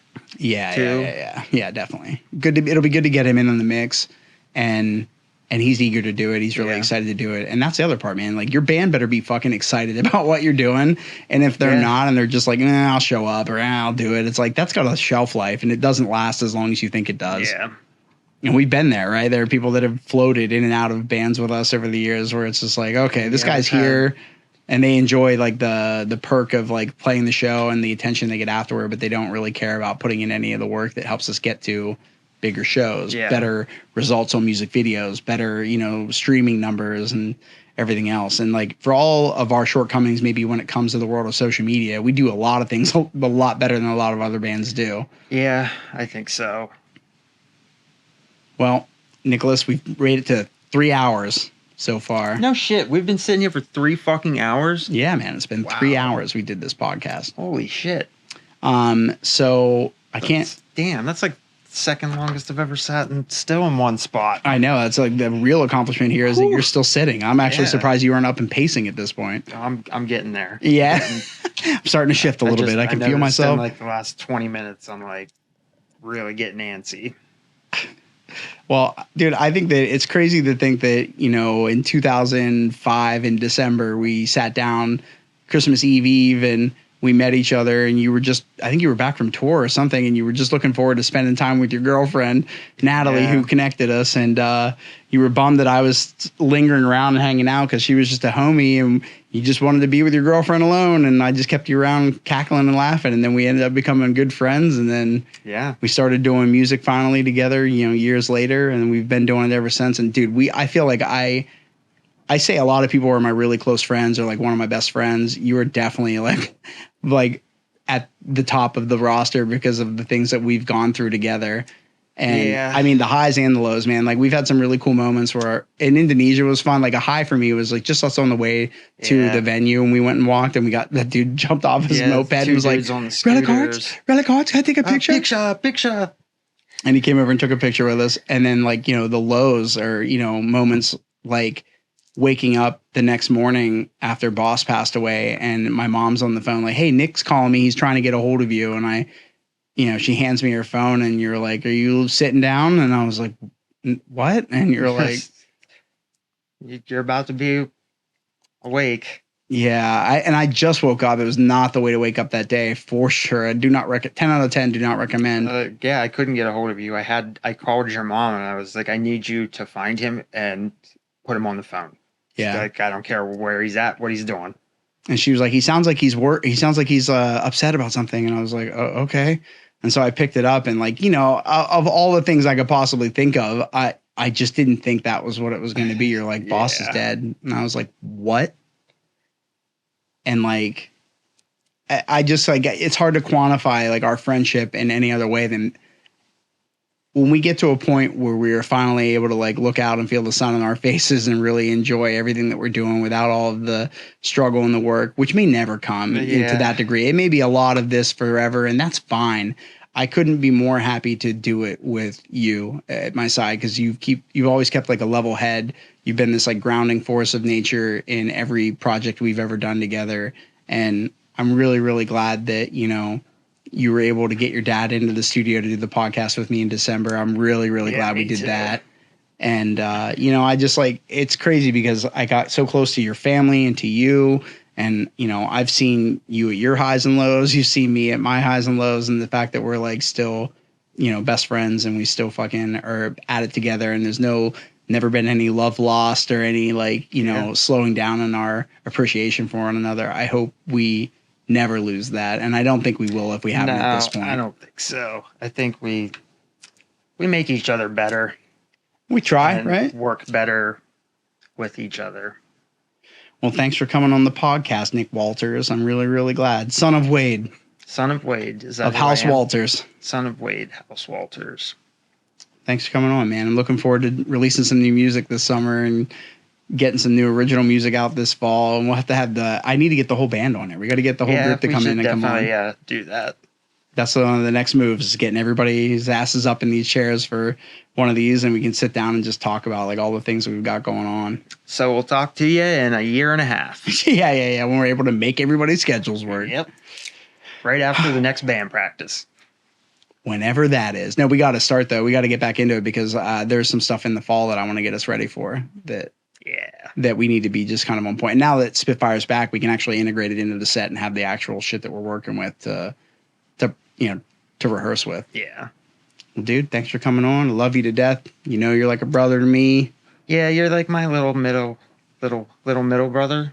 Middle little brother. Yeah. Yeah. I accept that role. Like the brother in between. Yeah, but I'm like dragging you around a lot too. You're like my dumb older brother. I just gotta fucking wheel you around and be like, this fucking dickhead. That's me as a brother, the dumb older brother. Well, I appreciate you coming on, man. I'm glad we finally got to do it. I was glad you said you were like, yeah, when are you gonna have me on the podcast? I was like, dude, I didn't know you'd want to actually just come on by yourself. And you're like, yeah, I'd like to go on by myself. I didn't even say it. Aaron did it. Yeah, she did. It was at blank. She was Thanks, like, babe. that's so stupid. You should have just said something. I'm glad you did though, because I'm glad you came in and we got to sit down and talk. Yeah, it's fun. You can come on whenever you want to, man. You just tell me whenever you feel like coming up and have shit you want to talk about, and we'll come in and we'll do it again. Well, I actually was going to do it with my dad the day we came up, and when we got here, I don't know, I kind of just sat down and I let him do his thing and was kind of just like okay with that. Well, it was a good way to kind of encapsulate, some of the last. Yeah, I kind of just wanted to let him have his moment. Yeah, dude, he's a great guy, man, and rest in peace. What an absolute beast of a guy. One of my favorite dudes. And, I keep his sauerkraut crockpot recipe with me for the rest of my life. Now I know how to do it for real. Never fucking eat it, but oink oink, I'm a pig. That's a perfect end of the episode right there. All right.